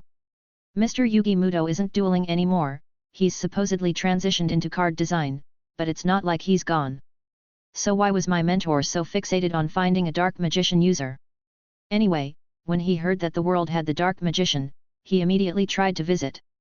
Unfortunately, they wouldn't let him. So, they reached a compromise. Kaiba Corp built a city in an empty dimension as a transfer station called Neo Domino City. Both sides can use it to access the parallel world. Then he shook his head, but my mentor's no longer interested. Apparently, the one he was looking for isn't there. That's right, Principal Shepard nodded, continuing. Even though Kaiba Corp no longer sends invitations to that world, Neo Domino City was still completed and now acts as a bridge between the two worlds. Every year, Neo Domino City hosts the Dimensional Exchange Tournament. Our world has seen both wins and losses, or rather, aside from when Kaiba himself entered, it's mostly losses. Principal Shepard shook his head. Just recently, the chairman proposed to Kaiba Corp that this year's tournament feature youth students to see how the new generation stacks up. We've mostly lost. Even Zane exclaimed. So, Principal, what's your point? Professor Crowlier asked. He, the principal chuckled, a glint of excitement in his usually calm eyes. Even a gentle elder like him got excited over something like this. Our academy has been chosen to represent this year's exchange tournament. Representing our world, we'll face young duelists from the other side. The whole trip will take about 20 days, a grand festival for new duelists. If you make a name for yourself in this event, it could really boost your future prospects as a pro duelist. Whoa! The students immediately rushed forward, excited. Principal! Pick me! Principal, I want in. Heh, Principal, you know I'm Kaiba's personal student, right? Hey, that's cheap, Chaz. Ho ho ho. The principal laughed, enjoying the suspense. After a moment, he finally said, all right, settle down. Kaiba Corp already decided, the top student from each grade will participate. Ah! That's not fair. I wanted to go too. Alexis Rhodes's brief spark of hope quickly faded. Wait, Hikaru interrupted the commotion, frowning. Principal, what about the Shadow Riders? The group suddenly remembered. That's exactly what I was getting to, Principal Shepard said with a serious expression. First, Hikaru, Zane, you two are confirmed participants. Professor Crowlier, you'll be the accompanying instructor. In other words, the 3 key holders. Those of you staying behind may face even tougher challenges. The principal looked at Jaden, Bastion, Chaz, and Alexis. The group swallowed nervously while Jaden was the first to step forward and loudly vowed to protect the keys. Principal. Zane frowned. I should stay. No way. This is a world-level event. Jaden quickly objected. You're our school's ace, Kaiser. He patted his chest and said, we can't keep relying on you. Leave it to us. Yeah, Kaiser, don't underestimate us. Chaz laughed. Hikaru opened his mouth, wanting to say something, but stopped. In the original, one big reason Jaden ended up isolated later on was that he truly trusted his fellow students, never expecting the most reliable one, Zane, would be physically removed. Now, this world's Zane hadn't been taken out by some vampire's dirty trick, yet was once again heading off to a faraway tournament. Hikaru had wanted to ease Jaden's burden, but realizing he was leaving too, he dropped the idea. Still, Hikaru, Kaiser, even in Neo-Domino City, you must stay on guard, the principal added. The Shadow Riders move in secret, appearing and disappearing at will. Even in another dimension, they may strike. Both nodded. That's true. Since someone like Vampire Fräulein could be a Shadow Rider, encountering other members in another dimension wouldn't be strange. Then it's settled. I'll notify the second-year top student later. Professor Crowlier, I'm leaving it to you. Don't worry, Principal. Crowlier pounded his chest with confidence. Hikaru and the others boarded a Kaiba Corp plane and arrived at the company's headquarters. There, they saw the massive Blue Eyes White Dragon statue, and beneath the facility's fixed interdimensional portal, they were transported to the city in the parallel dimension, Neo-Domino City. Honestly, it didn't look all that different from the Domino City Hikaru remembered, just with some dimensional flair and multicolored decorations. And, the instant they arrived, Hikaru made a beeline for the card shop in the city. Boss, do you have any booster packs our world doesn't have? Bring them out, let me see. This is exactly what that scholarship was for. Chapter 52, Fusion is the noblest summoning method. Hikaru was half-slumped in a chair, boneless like a ragdoll, in the Duel Academy lounge. Professor Crowlier, just returning from a meeting with Zane and another student, spotted him immediately. Seeing the messy booster packs strewn across the table, the three instantly understood what Hikaru had been doing. Mamma mia, Hikaru, you skipped the Kaiba Corp meeting, saying you had a cold, just to open booster packs here. Crowlier wore a disappointed expression. You've been duped, Hikaru. Hat. Even Zane chuckled and shook his head. Hikaru, the professor's right. Just now, Kaiba Corp's rep warned us not to buy X-Dimension booster packs casually. Many stores there just bring over leftover packs from their own world. The odds of pulling a rare card are basically zero. And even if you do get a powerful rare, like one exclusive to the X-Dimension, you might not even be able to use it in our world. You've been scammed. Of course I knew that.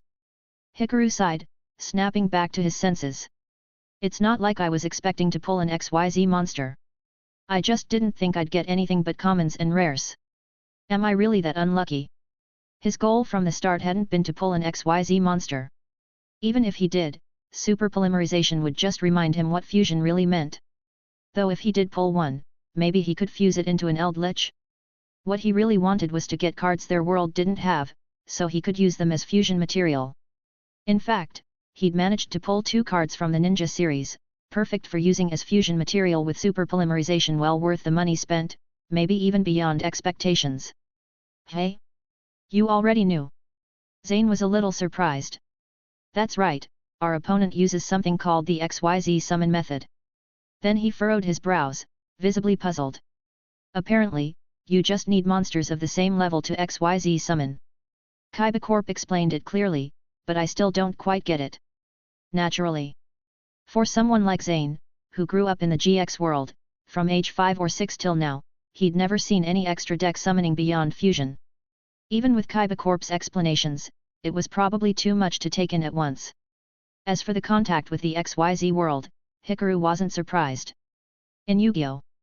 Arc V, the first world the Fusion Army invaded, was the XYZ world. Even though this wasn't Arc V, it had similarities. So connecting to the XYZ world didn't feel strange. The tournament starts in 5 days, 1 grade per day, first years, then second years, and so on. Besides our academy, there'll be Kaiba Corp duelists, 2 pros, and a dimensional summit. Your duels on day 10. 1 week from now. After the flight to Kaiba Corp, a full body checkup and spirit aptitude test took another day. One more day to arrive in this world, and the rest of the time was basically tourism. Incidentally, Kaiba Corp confirmed Hikaru's dual spirit compatibility as 5 stars, no longer a 4-star low-rank spirit user but now a dignified mid-level dual spirit tamer. Hikaru nodded. Didn't expect it to be so soon. As days passed, Hikaru spotted people from other worlds here and there, but none were familiar. 1 week later, he was still worried about Jaden and the others, worried that the Shadow Games might be putting too much pressure on him. Yet, Hikaru couldn't afford to dwell on it as his duel was about to begin. The duel arena was on the top floor of a skyscraper, and according to the staff, it was modeled after the site of the legendary duel between Yugi Muto and Seto Kaiba. It sounded just like a Duelist Kingdom-style stage. Thump, thump, thump. Lights blazed from all directions onto the stage, making Hikaru squint. Countless cameras linked to the dimensional gates started broadcasting. Meanwhile, back at Duel Academy, Jaden, now with a few new scrapes and bandages, shouted with excitement. Ooh! It's starting, it's finally starting. 10 days had passed, and new Shadow Riders had attacked the Academy, making him a little roughed up. For something of this global magnitude, the Academy had naturally cancelled classes so everyone could watch. An opportunity like this was once in a lifetime, who knew if their Academy would be picked again next year. Back in the arena, Hikaru saw his opponent step onto the stage, but he didn't recognize him at all. His hairstyle was pretty plain. Hello, I'm Amaki Hikaru, a first year at Duel Academy. AMA, Amagi. The other student blinked, then shook his head. Didn't expect to hear a familiar name in another world. I'm Haruto Kunigawa, a first-year student from Shinsen Duel Academy. Pleased to meet you. After a brief greeting, Hikaru equipped his dual disc while Haruto pulled a monocle-like device from his pocket and put it on. AD Gazer. Duel. ×2. Hikaru, LP, 4000. Haruto, LP, 4000. My turn. Draw. The coin toss to determine turn order had been handled by Professor Crowlier and a man named Mr. Shinsen from the X dimension. Hikaru was second, Zane had gone first. Worst possible coin toss. I normal summon Rescue Rabbit. Then activate its effect, banish it to special summon 2 level 4 or lower normal monsters of the same name from my deck. They'll be destroyed during the end phase. I banish Rescue Rabbit to special summon 2 Evil Swarm Heliotrope. Whoa! Hikaru's eyes lit up. Such a classic opener, it made him a little nostalgic. He reflected inwardly. Camula had been right. Even though his world's development had outpaced the original timeline due to dimensional exploration, it was still too primitive. Connecting to a truly future world like this was incredibly dangerous. Maybe this buffer dimension wasn't just Kaiba losing interest, it might have been created to hide and protect their world. Otherwise, they'd be facing a reverse invasion from the XYZ world. For Kaiba, maybe fusion vs XYZ didn't matter. But for regular duelists, the gap was enormous. Elsewhere, students were still confused, what was the point of that effect? Sure, he summoned 2 level 4 monsters with 1950 ATK each, but if they get destroyed at the end of the turn, wasn't it pointless? Hehehe, don't blink. With 2 level 4 fiend monsters, I overlay them to perform an XYZ summon. Overlay. XYZ summon. Haruto stacked the 2 cards on his dual disc horizontally, then pulled a card from his extra deck and slammed it down. XYZ summon. Come forth, Evil Swarm Bahamut. An ice dragon resurrected from the shadows. Black armor encased it as it let out a terrifying screech. Dark mist poured from its body like a vision of hell. Evil Swarm Bahamut rank 4 Dark Dragon 2350 ATK.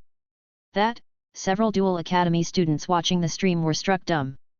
One card summoned a 2350 ATK monster, someone muttered in disbelief. XYZ. Bastion was so shocked that he almost fell out of his chair. So cool. No fusion, just straight special summon. Jaden jumped up, full of excitement. Dueling really is the best. He hadn't been this hyped since the Shadow Rider incident. How's that? This is the power of next-gen dueling.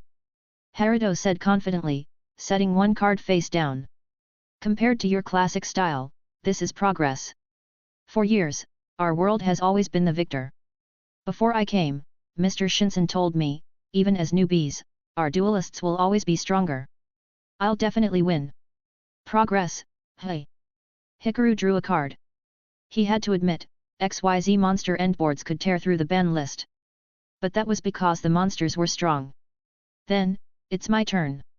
First, let me introduce myself properly. I'm a first year in RA Yellow at Duel Academy, Amaki Hikaru. I'm also in the Fusion Club. And now? His eyes narrowed.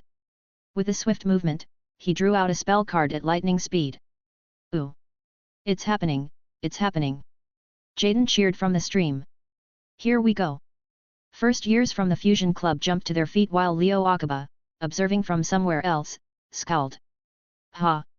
On the spectator bench, Crowley wore a pot of greed-level grin, while Zane just smiled and shook his head. And at that moment, across this dimension, and through the live stream, everyone joined Hikaru in shouting the same phrase. Fusion is the noblest summoning method. Chapter 53, Fusion's Blade vs XYZ's Shadow. Spell card, Ready Fusion. I pay 1000 life points to special summon a non-effect fusion monster of level 6 or lower from the extra deck. Hikaru opened his extra deck and pulled out a card to show his opponent. I special summon, Brachioratus. The dinosaur roared as whines howled, leaping straight out of the extra deck. Hey! Ready Fusion! Haruto had flinched a bit when he heard Hikaru's trademark line, but after seeing the card itself, he sighed in relief. He had been worried the opponent might pull out some insane card from a different dimension, like the Seto Kaiba duel videos he'd seen, where the guy drew 5 cards in one go like it was nothing. Absolutely terrifying. Compared to that, Ready Fusion was actually a card even their world used, and many duelists there used it to set up high-level XYZ materials. Monsters summoned by Ready Fusion can't attack and are destroyed during the end phase. What's the point of that? He shouted. It's not that simple. Hikaru revealed a second card from his hand. Spell card, Metamorphosis. What the heck is that? Haruto blinked. I tribute 1 monster on my field and special summon 1 fusion monster with the same level from my extra deck. I tribute Brachioratus to special summon, Great Mammoth of Goldfine. Great Mammoth of Goldfine level 6 Dark Zombie 2200 ATK. TCH. So now your monster can attack. But my monster still has higher ATK. Equip spell, Spirit Illusion. This combo. The students watching burst into smiles as they saw the 3-card setup. Jaden, who had seen it firsthand before, laughed loudly. Isn't that the exact combo Hikaru used during his Fusion Club test? Perfect way to test the waters against an X-Dimension duelist. Activating Spirit Illusion's effect. Once per turn, I can special summon a level 5 doppelganger token that has the same type, attribute, and ATK as the equipped monster. I special summon, Doppelganger Token. Doppelganger Token level 5 Dark Zombie 2200 ATK. Battle.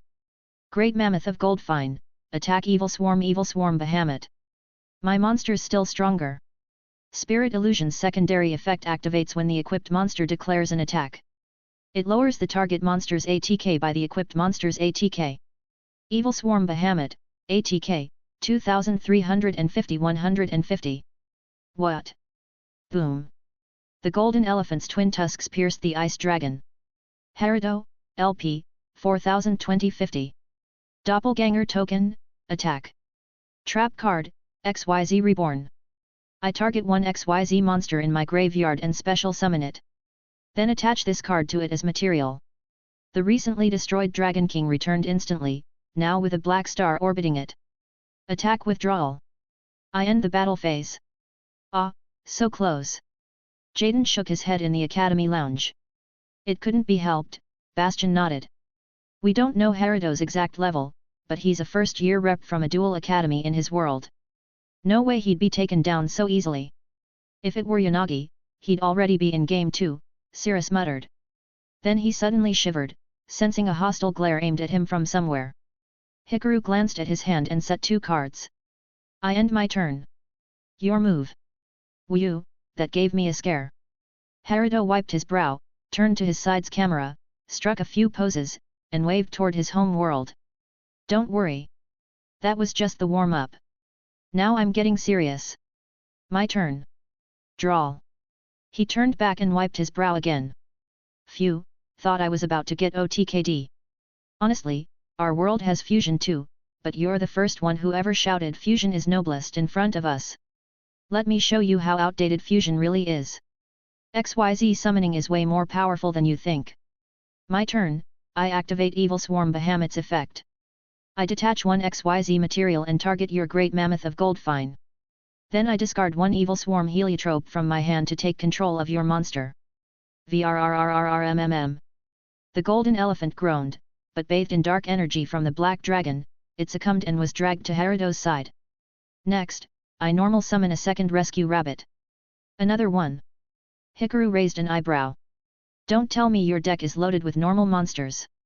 Of course. Haruto nodded confidently. I activate Rescue Rabbit's effect, banish it to special summon 2 level 4 normal monsters of the same name. I summon 2 Shining Abyss. Ah.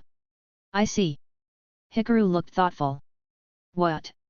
Sorry, I just realized something, Hikaru said as he stared at his opponent. The constant pressure he'd felt began to ease a little. This opponent didn't truly understand XYZ summoning, he was just riding the strength of powerful XYZ monsters. Anyhow, that was normal. Even in Duel Academy's Fusion Club, many joined just because fusion looked strong. Clearly, Haruto, being from the X dimension, had easy access to XYZ monsters and had grown overconfident, looking down on other summoning methods. Let me show you something. I activate my set card, Flame Swords Dance. Hikaru flipped over his face-down trap. This is a card I use often. When the opponent special summons, I can instantly special summon a fusion monster from the Flame Swordsman series from my extra deck. It's convenient and disruptive, so I run 3. Wait, what does that have to do with? Haruto blinked. Why was his opponent explaining his deck mid-duel? It's simple. I respect fusion. I revere it. I believe fusion is the noblest summoning method in the world, but I also fear XYZ.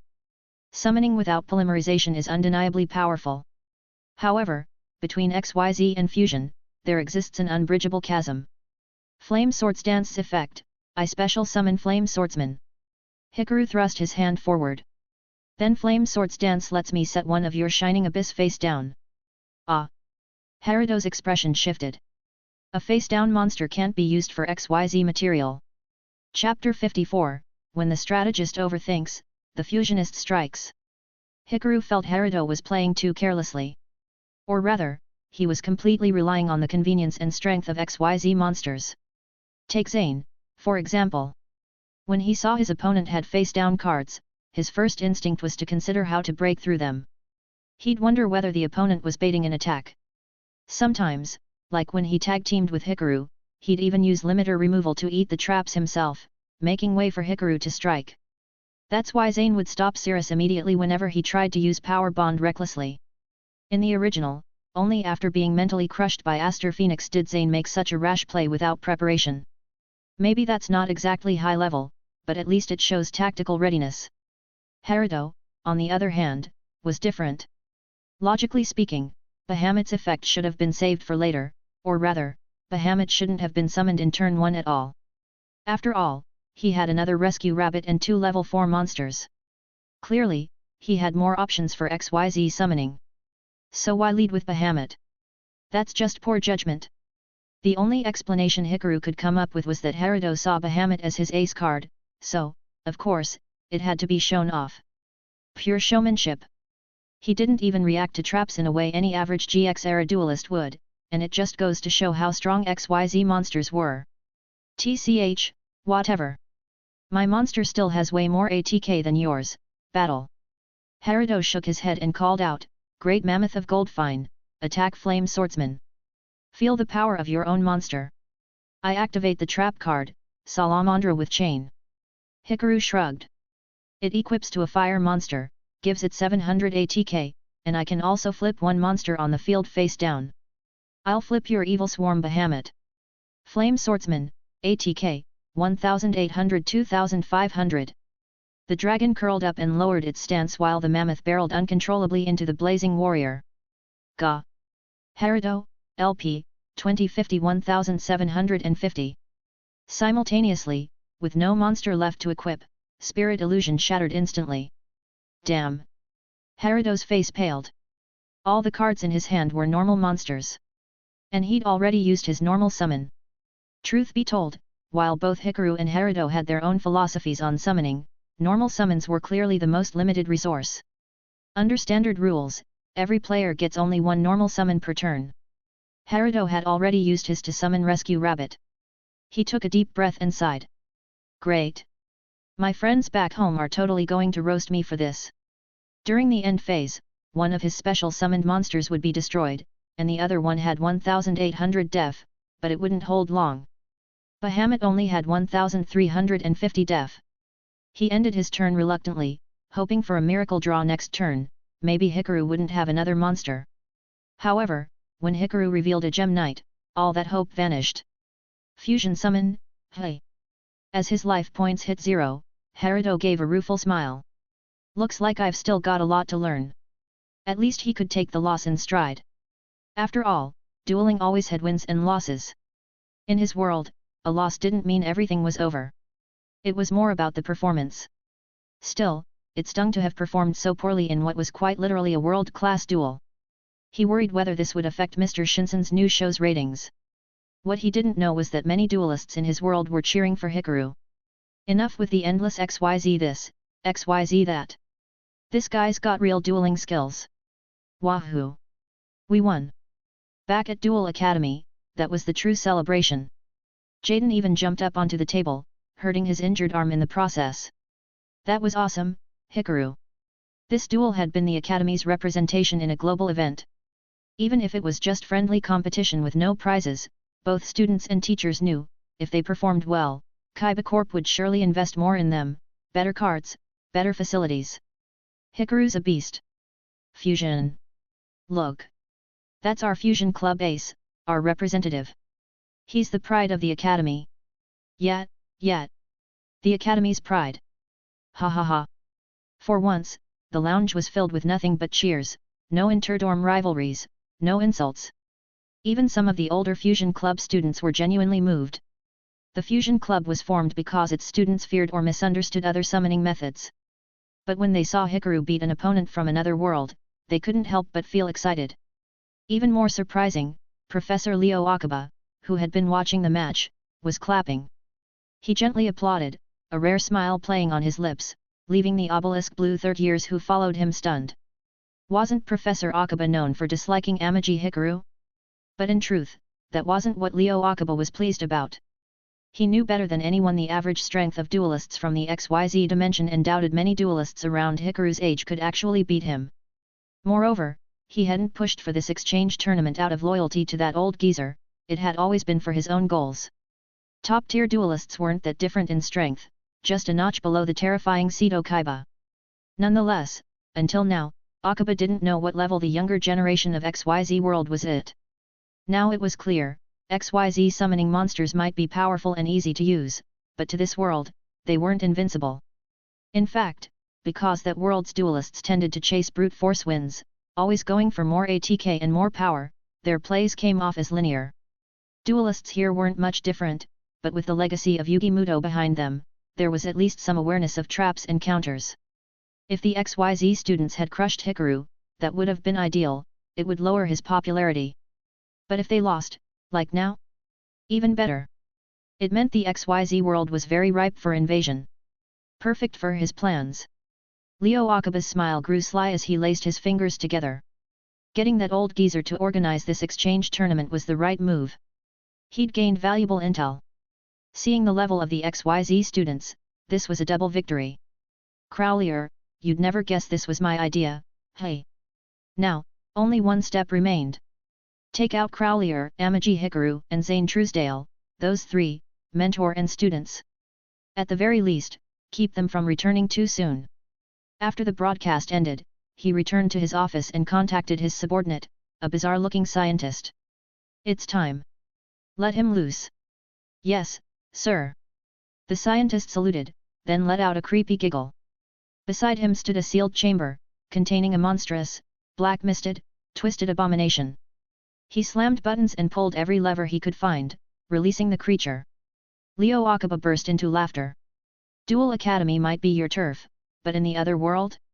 It's my domain. Elsewhere. In his dorm room, Hikaru checked his deck, as usual. Suddenly, his hand trembled as he touched one card. The card, once just a rough sketch, had become clearer, and its purple glow had grown stronger. El Shad Dal Winda. She's clearer now. After the duel against Darkness, Winda's completion rate had leapt dramatically, almost a full card now. And today, she looked almost like her true self. Could it be that dueling against DT series cards boosted her progress? Did it not have to be shadow-aligned powers? No need to rush. Gotta wait full 20 days. So he'd duel Haruto every single day. Chapter 55, Parasitic Fusion Bug. 2 days later, the duels between Duel Academy and Shinsen Academy came to an end. Surprisingly, Duel Academy had won every single match. Yes, even though all the duelists from Shinsen Academy were people Hikaru didn't recognize at all, with totally forgettable hair and zero presence from either Zexal or ARCV, they were still grade leaders with modern monsters. And yet, they didn't win a single round. Not counting Zane and Hikaru, even the second-year upperclassman beat his opponent. The second year copied Hikaru's entire strategy, but packed his deck with cards like Book of Moon, and let the Shinsen sophomore thoroughly experience the pain. Another loss, hey. Haruto Kunagawa had just finished another duel with Hikaru that day, and lost again. Thinking back on how even the upperclassmen lost, he sighed. Looks like our skills really do lag behind, hey. He scratched his head. Since that day, Hikaru had challenged him to a duel every day, and Haruto never refused. On one hand, he was used to losing at the academy and wasn't undefeated or anything. On the other hand, in his world, dueling was more entertainment than a practical application. Even though their dueling had spawned absurdly advanced tech, they hadn't applied it to much else. Also, dueling Hikaru didn't cause the same physical fatigue or pain as dueling a spirit. With nothing else to do in Neo Domino City, dueling Hikaru was fun and even educational. And, of course, he was down. After 3 days of duels, he could clearly feel himself getting smarter, and every time he returned home, he was sure he'd perform way better. Only to lose again the next day. Just as the two were wrapping up their duel in Neo Domino City's arena, Flame Swordsman and Dark Flare Knight suddenly jumped out and flanked Hikaru, startling Haruto. My liege, something's up. My liege, the air's gone bad. Wah! What the heck are those? Haruto nearly jumped out of his skin. Haruto, over here. Before Hikaru could finish, a massive shadow leapt from the darkness. Reacting instantly, Hikaru jumped high, his body flashing with white armor, and kicked the shadow in mid-air. Whoa! Haruto's jaw dropped. He felt like he was in a movie. What was that just now? He asked, thrilled. That was awesome. Hikaru wasn't as amused. He grabbed Haruto, scanned him quickly, and then suddenly widened his eyes.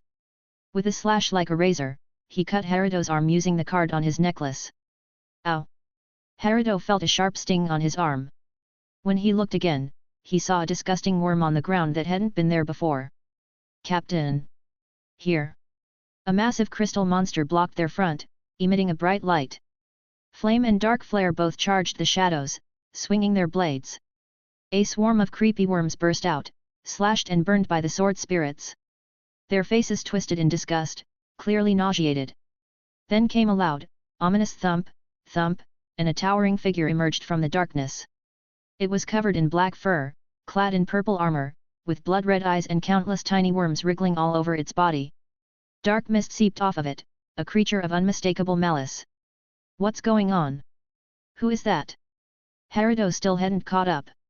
I am, the proud gladiator beast, come to claim your life. The bear growled in human speech. Is that gladiator beast Andal? Flame Swordsman frowned. How did he end up like this? In the sacred warrior domain, he'd once met Andal's spirit. Though a gladiator beast, Chaos Soldier Sama had no qualms about letting him train together. This might not be the same spirit, but it still hurt to see. They'd once been comrades, after all.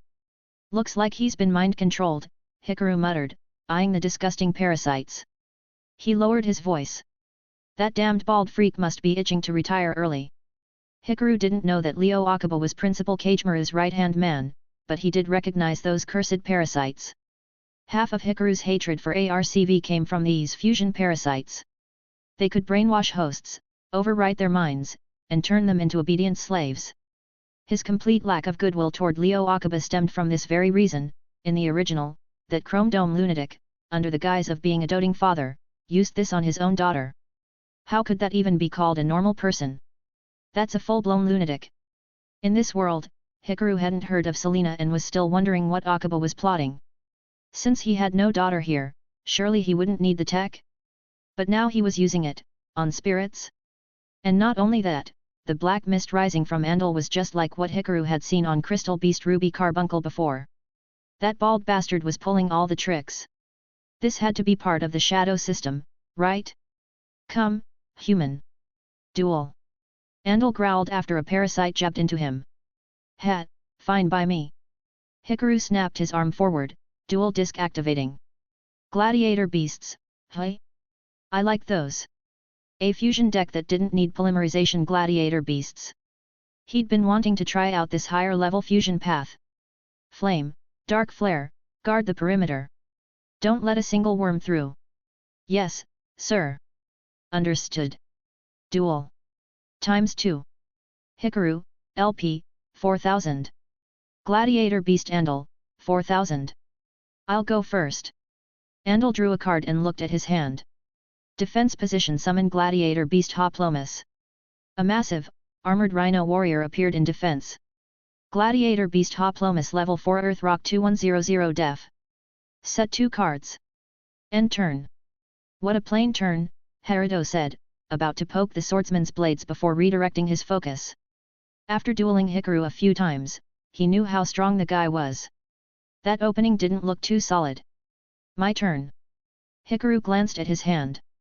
Spell card, Instant Fusion. I pay 1000 LP to special summon 1000 Eyes Restrict. Hikaru, LP, 4000 3000. The eerie-eyed god returned after a long time. Trap Gladiator Beast Charge. Activate when you control face-up Gladiator Beasts. Destroy cards up to the number of different names. Target, 1000 Eyes Restrict. Andal calmly raised his bare paw and pointed. Destroy it. Rarg. The rhino's eyes turned red as it charged forward, obliterating the fusion monster in a brutal slam. Crap. Haruto finally realized. This wasn't him dueling Hikaru. Of course, there'd be traps. A monster summoned with 1000 LP is gone in a flash. Hikaru, be careful. That thing gives me bad vibes. Hikaru understood that far better, but instead of talking, he nodded and continued. Then I activate Thunder Dragon's effect in my hand and discard to add up to 2 Thunder Dragons from my deck to hand. I add the second one to hand, then discard it to add the third. Since getting Gem Knights, Hikaru had added Thunder Dragons to his deck. After his duel with Vampire Fräulein, he'd received new cards, but hadn't used them until now.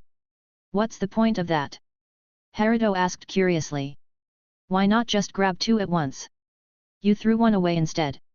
There's a reason, Haruto. I activate the fusion spell, Thunder Dragon Fusion.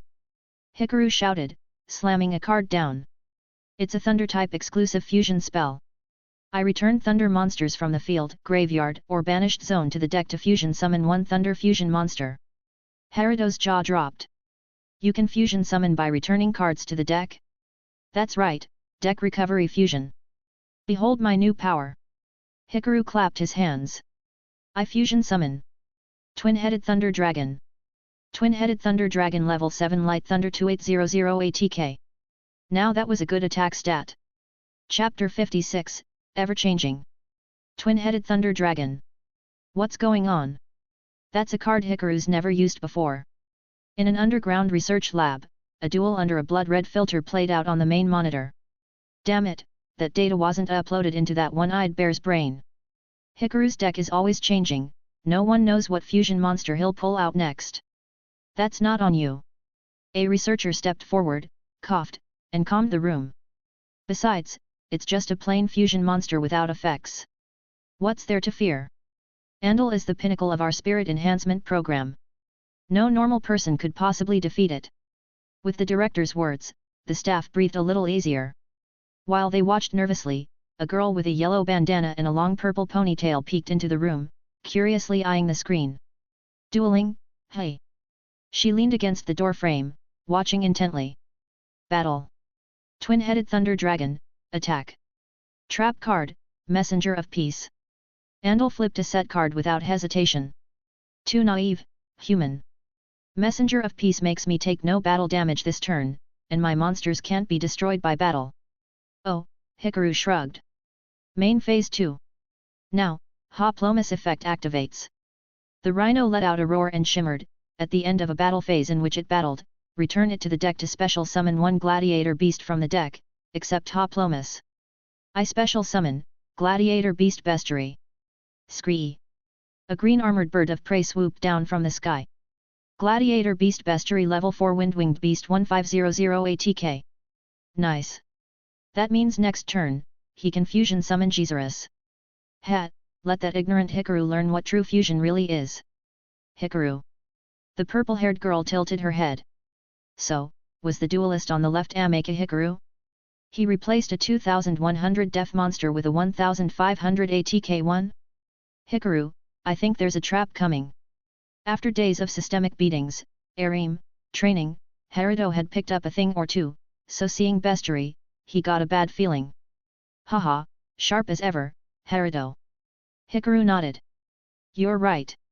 From what I know, Gladiator Beast Geezerus is a fusion monster that doesn't need a polymerization spell. As long as you have bestiary and one other gladiator beast on the field, you can return them to the deck to fusion summon it from the extra deck. When it's special summoned, it can destroy up to 2 cards on the field. It's truly powerful. The research room fell into dead silence, thick and still as death. How does he know about gladiator beasts? Someone cried out. That's impossible. Only duelists from the professor's barracks have access to those cards. They're nothing like the useless ancient gear stuff on the surface. These are powerful cards reserved for barracks trainees. How does he know? The gladiator beast archetype wasn't publicly released, and Leo Akiba had discovered it on his own. It was strictly an internal weapon of the fusion army. Everyone, calm down. Even if he knows, so what? The director snapped. He's still going to die. He glared at the screen, eyes locked on Hikaru. Hikaru, how do you know what it does? Haruto said. I'm a duelist pursuing the pinnacle of fusion. There's no fusion I don't know. Hikaru chuckled and spread his hands, brimming with confidence. Pinnacle of fusion. The purple-haired girl nodded slightly. MHM. Impressive. My turn continues. Main phase 2, I normal summon Gem Knight Amber. Fusion materials Gem Knight and Thunder type. I activate the spell, Fusion Substitute. Hikaru revealed a new card. Fusion Substitute. Another unfamiliar name. It's treated as polymerization by effect. So, between it and actual polymerization, you can only run 3 copies total in a deck. But that's not important. Fusion Substitute only lets you fuse using monsters on the field. I fuse Gem Knight Amber and Twin-headed Thunder Dragon. Ready, Captain. I fusion summon. Gem Knight Primora. The dazzling, Radiant Knight returned. Gem Knight Primora level 7 Earth Thunder 2450 ATK. Using a fusion monster as fusion material. Haruto gulped. He figured the day he could XYZ summon using XYZ monsters as materials would be the day he caught up to Hikaru's summoning mastery. Next, I activate Fusion Substitute's Graveyard effect. Banish it to target a fusion monster in my graveyard, return it to the extra deck, and draw a card. Hikaru returned Twin-headed Thunder Dragon and drew 1 card. Now, Prismora's effect. I send a Gem Knight fusion from my hand to the graveyard to target 1 face-up card on the field, destroy it. Targeting bestiary, of course. Grr. Andal growled. I'm not done. I activate Thunder Dragon's effect in my hand, discard to add 2 copies from the deck to hand. Whoa! One researcher gasped. He's come full circle, back to his original setup. And he swapped in a different fusion monster. So strong. Ahem. The director coughed. The awestruck researchers quickly fell silent. I set 1 card. Turn end. Hikaru spread his arms to finish. The director took a deep breath. Increase the dosage, raise the voltage, amplify the shadow influence, failure is not an option. This is a direct order from the professor. Yes, sir. A direct order from the professor. The purple-haired girl was even more intrigued. She tiptoed inside the lab, sat cross-legged in a chair, and stared intently at the screen. Who was this guy that even the professor was targeting personally? She had to see. Andel's body sparked with electricity. The black mist and parasitic worms writhed wildly. After a shriek of pain, his crimson eyes gleamed with a terrifying light.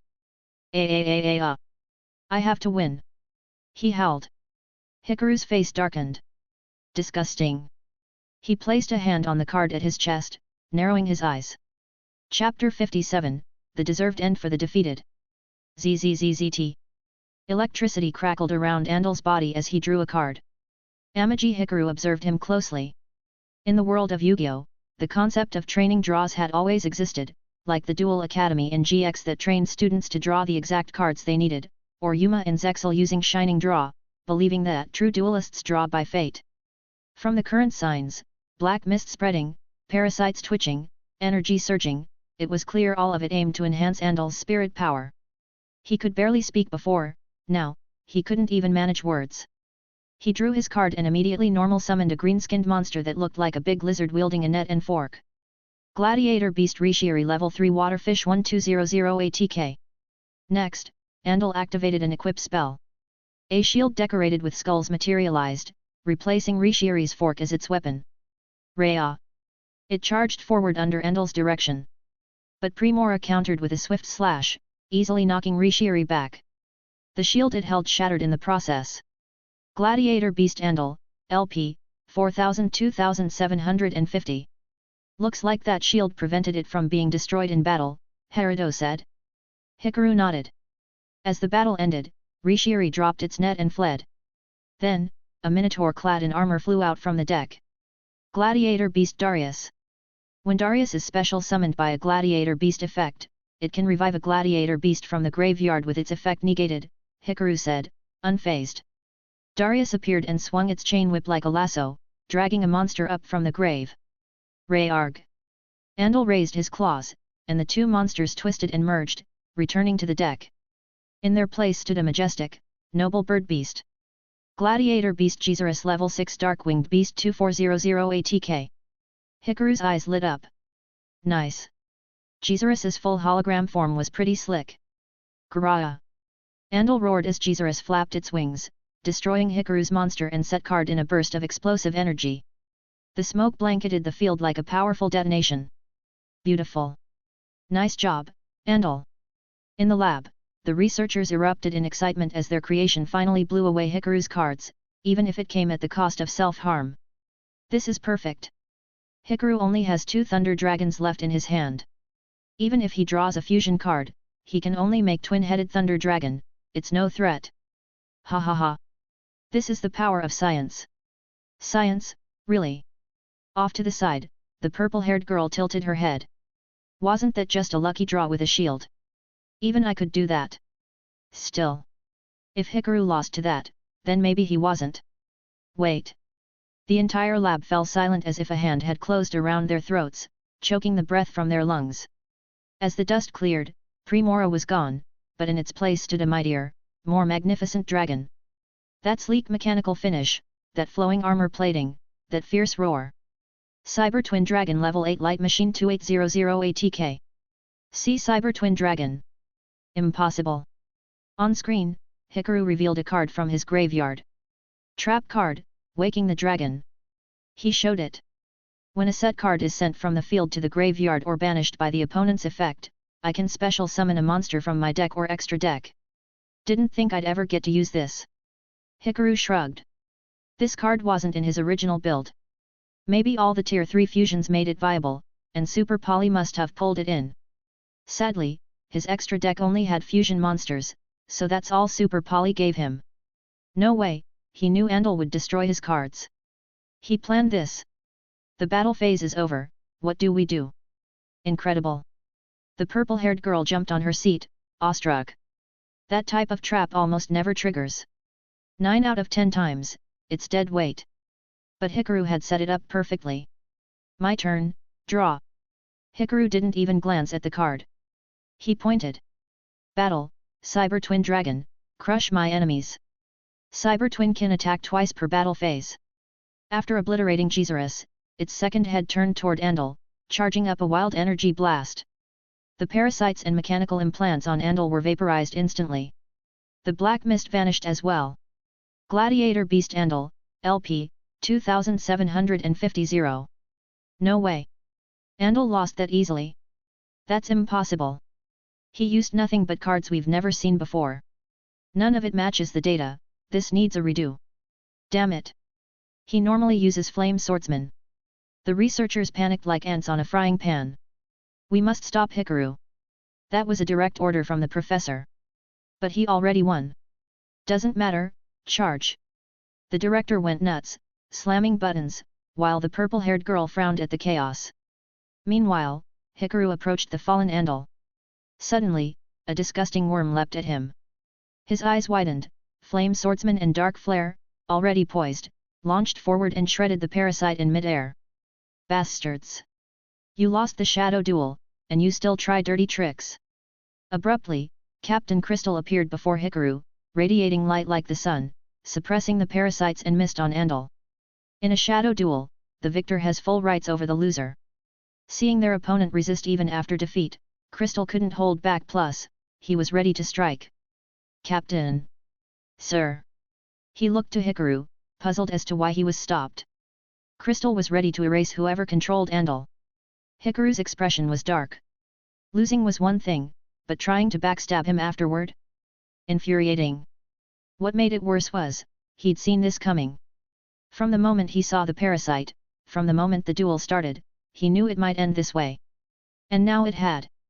Even if they didn't deserve it, he'd make his move. You parasites are filthier than sewer scum. Hikaru's voice was cold. He looked at Andal, at the worms twitching on him, staring as though they were watching the lab itself. You dare use fusion alongside me? I'll show you what a shadow duel really is. What fusion really is. What true victory means. Now, receive the ending you losers deserve. He raised a card high, shouting, Unleash ultimate power. As his cry rang out, Crystal, Flame, and Dark Flare felt an immense energy surge within them. In Hikaru's deck, Alchemist, Blade Skater, and Flame Swordsman cards, card after card began to glow. In the sky, a massive thundercloud formed, flashing with lightning. The parasites and black mist were ripped from Andal's body, sucked skyward like reverse rainfall turned into fuel. Elsewhere, in a subdimensional lab, researchers watching the feed noticed lights flickering. Then, explosions, more and more of them. The purple-haired girl, there to spectate, took off running. The director noticed her fleeing and screamed, Miss Selena! Stop! Just as columns collapsed and sealed spirits were released. They shattered their containers and control systems, escaping, eyes glowing red. It was clear, the control systems had failed. Oh no! This is bad! This is really bad!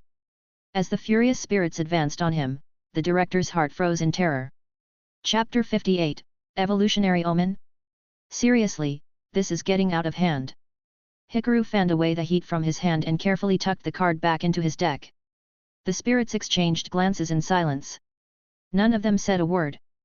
Though they still had no idea what that mysterious card truly was, they had seen Hikaru use it before, during his experiments with alchemy. Back then, they could feel the terrifying power hidden within the card, but they had assumed it was just some dark magic Hikaru was too cautious to use, fearing it might hurt him or his friends.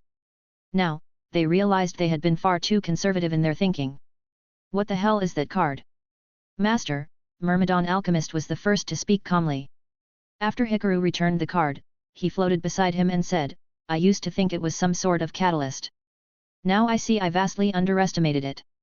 But that also means it's even harder to control. Myrmidon pointed with his staff at the unconscious form of Gladiator Beast Andal. Beside it lay several scattered cards. This time, in the shadow game, because the opponent violated the sacred ritual of dueling, all the backlash was shouldered by them. Next time, you mustn't use that card so lightly. Conservatively speaking, your dual spirit compatibility would need to reach 10 stars before you can use it freely. Hikaru nodded lightly. Yeah, I understand. Myrmidon was analyzing it from a professional perspective. Hikaru, on the other hand, based his judgment on known intel. Today's events felt more exciting than my past 10 years combined, Haruto sighed beside him. Hikaru looked back and smiled, then make sure you remember it well, Haruto. This world's never been all that peaceful. Now I finally understand why our world's leaders have always been wary of dimensional exchange. Even a tournament like this is kept shallow, never allowed to go too deep. Haruto shook his head, clearly shaken. If we had to live like this every day, people back home would go insane. Dueling with dual monster spirits? Losing means death? Win if you don't want to die? Then, keep controlling monsters to attack? What kind of messed up logic is that? It's terrifying. Your world might not be all that safe either. If you ever run into trouble, be careful. Hikaru didn't know exactly what kind of world Haruto came from. But since his own was a hybrid of GX and ARC-V, then Haruto's might be something similar. Which means the existence of things like numbers isn't out of the question. And that would be very unsafe. Haruto fell into thoughtful silence and nodded solemnly. Once everything was over, gladiator beast Andal gradually woke up. Its first reaction was a roar, then a massive backward leap. It crouched with claws digging into the ground, eyes warily scanning everything around it. Once it saw Hikaru and the spirits, it relaxed a little, then, rather shamefully, started to weep, whimpering softly. It had suffered. Hikaru took a moment to gather the cards scattered around it. Hey! Hikaru tilted his head at the text and image on one of them. Where's the fusion parasite? Why does it look different? Well, whatever. He shrugged, not too bothered. To be honest, in this era, fusion parasite wasn't actually a bad card. It had the effect of substituting for one named fusion material listed on a fusion monster, basically like King of the Swamp. A pretty solid effect. At least in this world, it was surprisingly strong. But still, cards like this, aside from duelists who enjoyed chaos, weren't exactly popular. They say real duelists don't care about appearances as long as a card is strong, but even then, some cards are just too off-putting, like Fusion Parasite or, say, Ice Barriers. Even if the parasite had transformed into a bunch of other monsters, that wasn't bad. He'd gained another Thunder Dragon fusion, even picked up a Vanilla Gem Knight. And many of the monsters were actually pretty valuable in the GX world. But what caught his attention most was the fusion monster Super Alloy Beast Raptinus. Whoa! Hikaru's eyes sparkled at the sight of the card. As long as this card's on the field, all Gemini monsters are treated as having been normal summoned again. A card that could enable infinite loops. A true classic. And better yet, its fusion materials were broad, just 2 Gemini monsters. And he had those, like Ancient Gear Knight.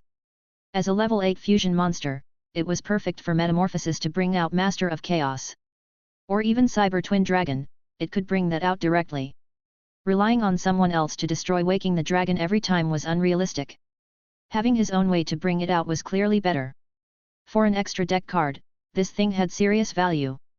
These guys, I think they're my companions, Gladiator Beast Andal timidly spoke up, scratching the back of his head as he stared at the cards. They were captured with me. Oh. Hikaru asked curiously what had happened. He learned that someone had been capturing spirits for experiments. Andal's memory was fuzzy, but he vaguely recalled these cards. That makes sense now. No wonder things felt so easy this time. So your companions must have contributed their strength too. Hikaru understood. Looks like when he used Super Poly, the other spirits, wherever they were, lent their power.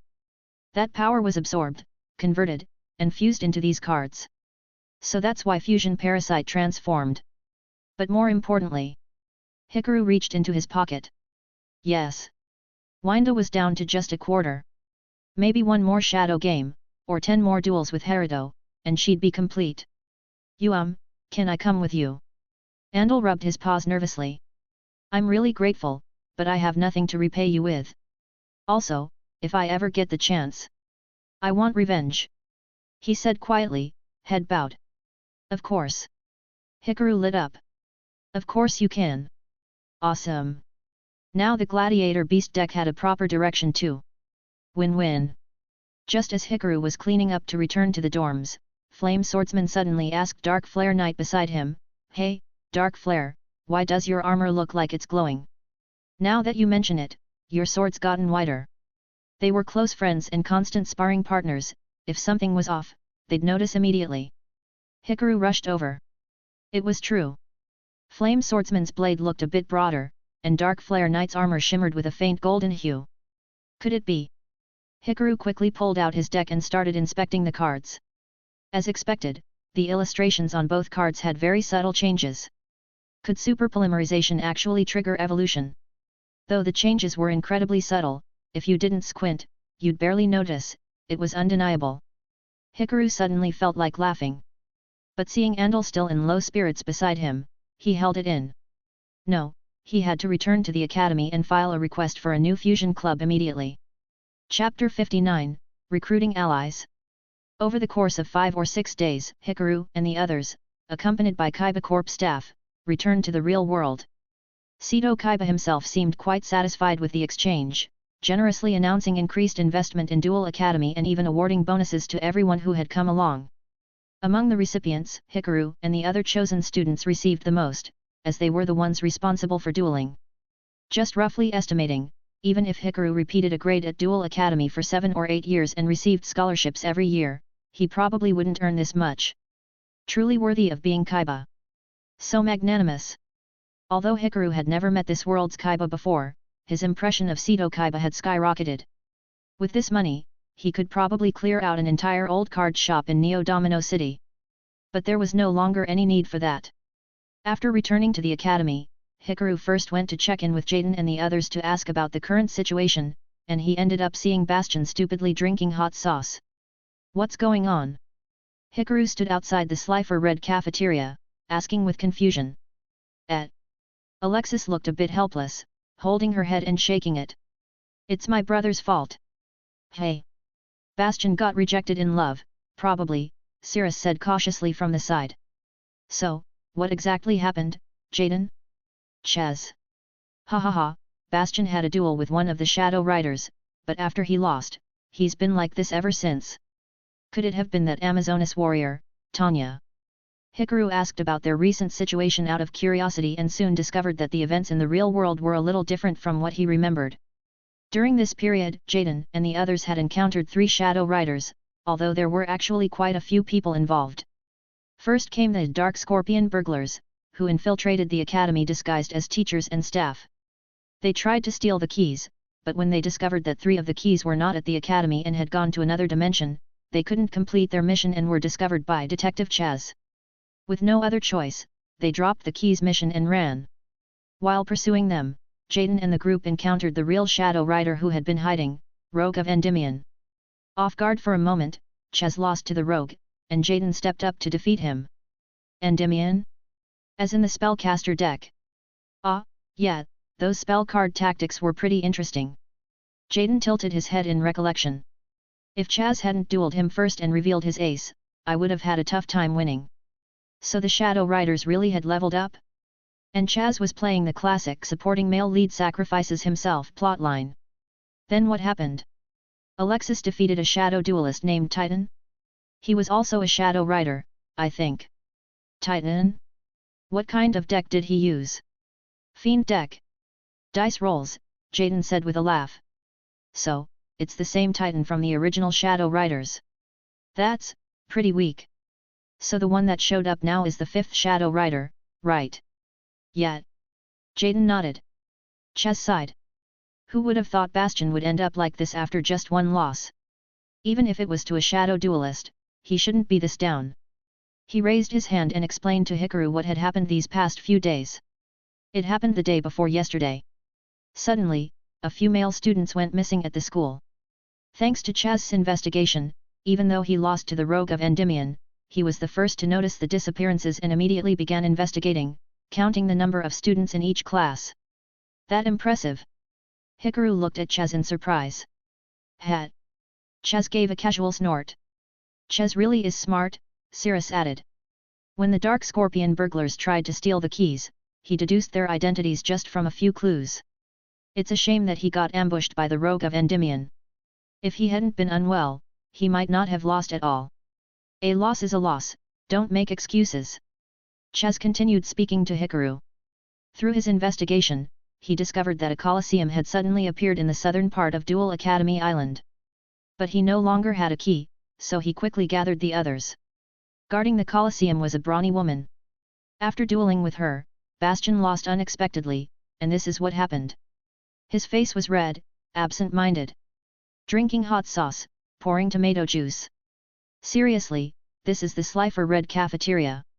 Bastion from RA Yellow showing up here was already absurd. So what's that got to do with your brother? Hikaru decided to focus on the important part first, not asking when Atticus had recovered. That idiot. The veins on Alexis's forehead popped when Atticus was mentioned. He said Bastion must be in love, so he told Bastion to confess and even tricked me out of my key. When she hadn't found her brother, she worried for his safety. But after he returned and regained consciousness, she just wanted to punch him. Don't tell me he lost again. Alexis sighed. If only. That lady duelist completely ignored Bastion, thinking his behavior was immature and lowly. That made Bastion even more spaced out. Geez, that stupid Bastion. Hikaru shook his head. If he loses his rank as second in the year over this, I'd be happy, but this is just embarrassing. Ah. Jaden nodded vigorously. That's why I decided, I'm gonna duel that person today. He looked fired up. How about it, Hikaru? You too. I have something else to do. Hikaru, do you have something important going on? Alexis asked, puzzled. You just got back from Kaiba Corp. Are you feeling unwell? Want to ask the school nurse? No. I've just got some personal matters these days. Hikaru waved his hand, then pointed to his clothes. I'm quitting the fusion club. What? Hey. Crash. Bastion, who had been completely out of it, fell off the bench in shock, snapping back to reality. He jumped up and ran to the door, shouting loudly, the sky is falling? The world is ending. Ha ha ha, I thought you weren't even listening to me. What the heck, Hikaru, are you crazy? Even Chaz, who had been acting cool with arms crossed, couldn't keep it up and looked at Hikaru in disbelief. Don't tell me, Hikaru got brainwashed in the other dimension. Cirrus clasped his hands together and started praying. I must be dreaming, I must be dreaming. Ha ha ha, you guys misunderstood. Hikaru shook his head.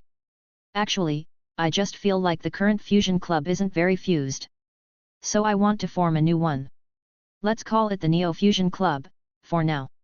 I wanted to ask if you guys were interested. Like you, Jaden. Oh. Neo Fusion Club? Sounds so cool. Jaden's eyes lit up. He liked the word Neo as it was. I'm not in a club anyway. Since you're starting a new one, Hikaru, I'm in. Interesting. I'm in too. Chaz crossed his arms again, now calmed down. Chaz, you have fusion monsters.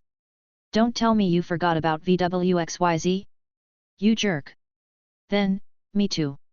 The others, seeing them join, wanted to join in the fun too. After all, it was just a club, a bit of fun outside of class. Since they were familiar with Hikaru, a club he founded wouldn't be as crazy as the current fusion club. That was a good thing. Good. Hikaru smiled. This was why he had come, to recruit new members. A club can't just be one person. With Jaden and the main cast joining, how could the new fusion club not thrive? Chapter 60, Take Down Zane Truesdale? Hikaru's gone crazy, he said he's going to start a new fusion club. What? What? A new fusion club? Did you hear? Hikaru actually applied to leave the fusion club. Oh my god, seriously? That Hikaru. Duel Academy was particularly lively today. The academy wasn't too big nor too small, essentially just a small island. Students ran into each other constantly, so word spread fast. Any exciting news would become known school-wide in no time. Like the mansion on the lake or the Colosseum in the forest. These things became common knowledge within a couple of days, thanks to the students' tireless thirst for gossip. What's more, Hikaru was the first-year representative, who had just participated in a world-class exchange tournament and was considered a campus celebrity. On top of that, he was a notorious fusion extremist, so extreme even other extremists called him excessive, a true fusion fanatic. Someone like that leaving the fusion club and even creating a new one, with a name already decided, application submitted, and seemingly on the verge of getting an activity room, how could that not be shocking? So, are we still staying in the fusion club? What kind of cards does Hikaru have? First-year students, especially from RA Yellow and Slifer Red, didn't have much loyalty to the fusion club. Most of them joined because of the ancient gear deck. Ordinary students had a hard time obtaining rare cards, which was why the Fusion Club had grown so quickly, even earning its own purple uniform. But if Hikaru's new club could offer similar department-exclusive deck support, they might be ready to jump ship. After all, they were already fed up with bullying from upperclassmen and obelisk blue students in the Fusion Club. I heard Professor Crowlier also gave Hikaru his approval and said they could use ancient gear decks too, and that's originally Crowlier's deck, right? Hikaru's his student, of course, he'd support him more. That makes sense. In the disciplinary office, Leo Akiba crossed his arms, frowning with clear irritation. What's all that noise outside? Speak. Akiba's brows were tightly furrowed. Those who knew him understood this was one of his rare displays of anger. Any more delay, and he might take action. Professor, we heard. Amaki Hikaru left the Fusion Club. Akiba turned around, confused. What did you say? The RA Yellow third year, among others who had been addressed, jolted under Akiba's gaze and quickly bowed his head. Well, Hikaru. Amaki thought the current Fusion Club wasn't fused enough. The students weren't pure, always involved in nonsense, even bullying others. He was dissatisfied and decided to break away and form his own. He was horrified. Leo Akiba was a man of absolute authority and cold resolve. Anyone who displeased him would be utterly destroyed. Not only had Amaki Hikaru disobeyed him, he even dared to form his own faction. Wouldn't that earn his deepest ire? And as a senior of RA Yellow, to not notice Hikaru's plans and only now report to the professor surely, he was in for punishment. That's good news, Akiba muttered instinctively. The three third years all let out a sound of surprise. No, nothing, Akiba turned away. For some reason, he felt just a bit lighter. Just a little bit. Could it be that old fool Crowlier got scared? His mood improved slightly. In truth, his frustration wasn't actually caused by Hikaru or the commotion outside. It was Selena. Technically, she could be considered his daughter. She was currently a second-year student in Duel Academy's junior division. Once discovered by him, she was taken to his lab as a promising seedling to train her dueling abilities. Or rather, as the vessel for the revival of his true daughter. However, previously, that research lab, which had been studying parasites and spirits while carrying out his mission to duel Hikaru and obstruct Crowlier and the others, had encountered an unbelievable incident and completely lost contact. He had sent his soldiers to investigate, but there'd been no word since. Nonetheless, he didn't care what Selena had been through, he only needed to find her quickly. Initially, upon hearing Hikaru's name again, he had been furious and nearly considered dealing with the boy himself, but instead, he heard such wonderful news. To him, Fusion Club, Dimensional Club, or whatever name they used didn't matter. What he needed were absolutely loyal, controllable soldiers, cannon fodder who would further his grand vision. In contrast, people like Amaki Hikaru and those willing to follow him, the true fusion supremacists, were the toxic blood. If that group was willing to leave, that was actually a good thing. Which was why he instinctively said, "That's good news." Humph. He didn't know what had happened in Neo Domino City, but apparently, that old fool Crowlier still cared too much about his students' safety. In that sense, he was nothing like Akiba. Crowlier probably didn't want his student facing danger again, so he let him split off. Hey? Ha. Crowlier, in the end, I still win. It doesn't matter. Students are free to join whatever club they want, Akiba declared. The three third-year students stared at Akiba, dumbfounded, wondering if someone had impersonated him. The gloom Akiba felt over Selena's disappearance had eased slightly. But after pondering a moment, another idea struck him. He couldn't just pretend to be indifferent and let Hikaru do as he pleased. And wasn't this a perfect place to train and test soldiers? Still, who gets to decide which one is the real fusion club? You mean? You three. Go destroy them. Us. The three looked at each other. Even the leader from Obelisk Blue protested, "That's impossible, Professor. They invited Zane Truesdale into the club. There's no way we can beat him. Take down Zane Truesdale. Would they win? No chance." Zane was the undisputed emperor of the third years, not some uncrowned champion, but the formerly crowned top duelist of the academy. The absolute strongest they had all lost to him. And now they were supposed to go against him? Even setting Zane aside, Hikaru, Jaden Yuki, and Bastion Misawa were the top 3 duelists of the first years. Akaba's expression darkened as he stared at the three. Did I not make myself clear? Yes, sir. The three stood at attention, terrified. I don't care if you go yourselves or recruit by the year. Get it done. Yes, sir. Thanks for listening.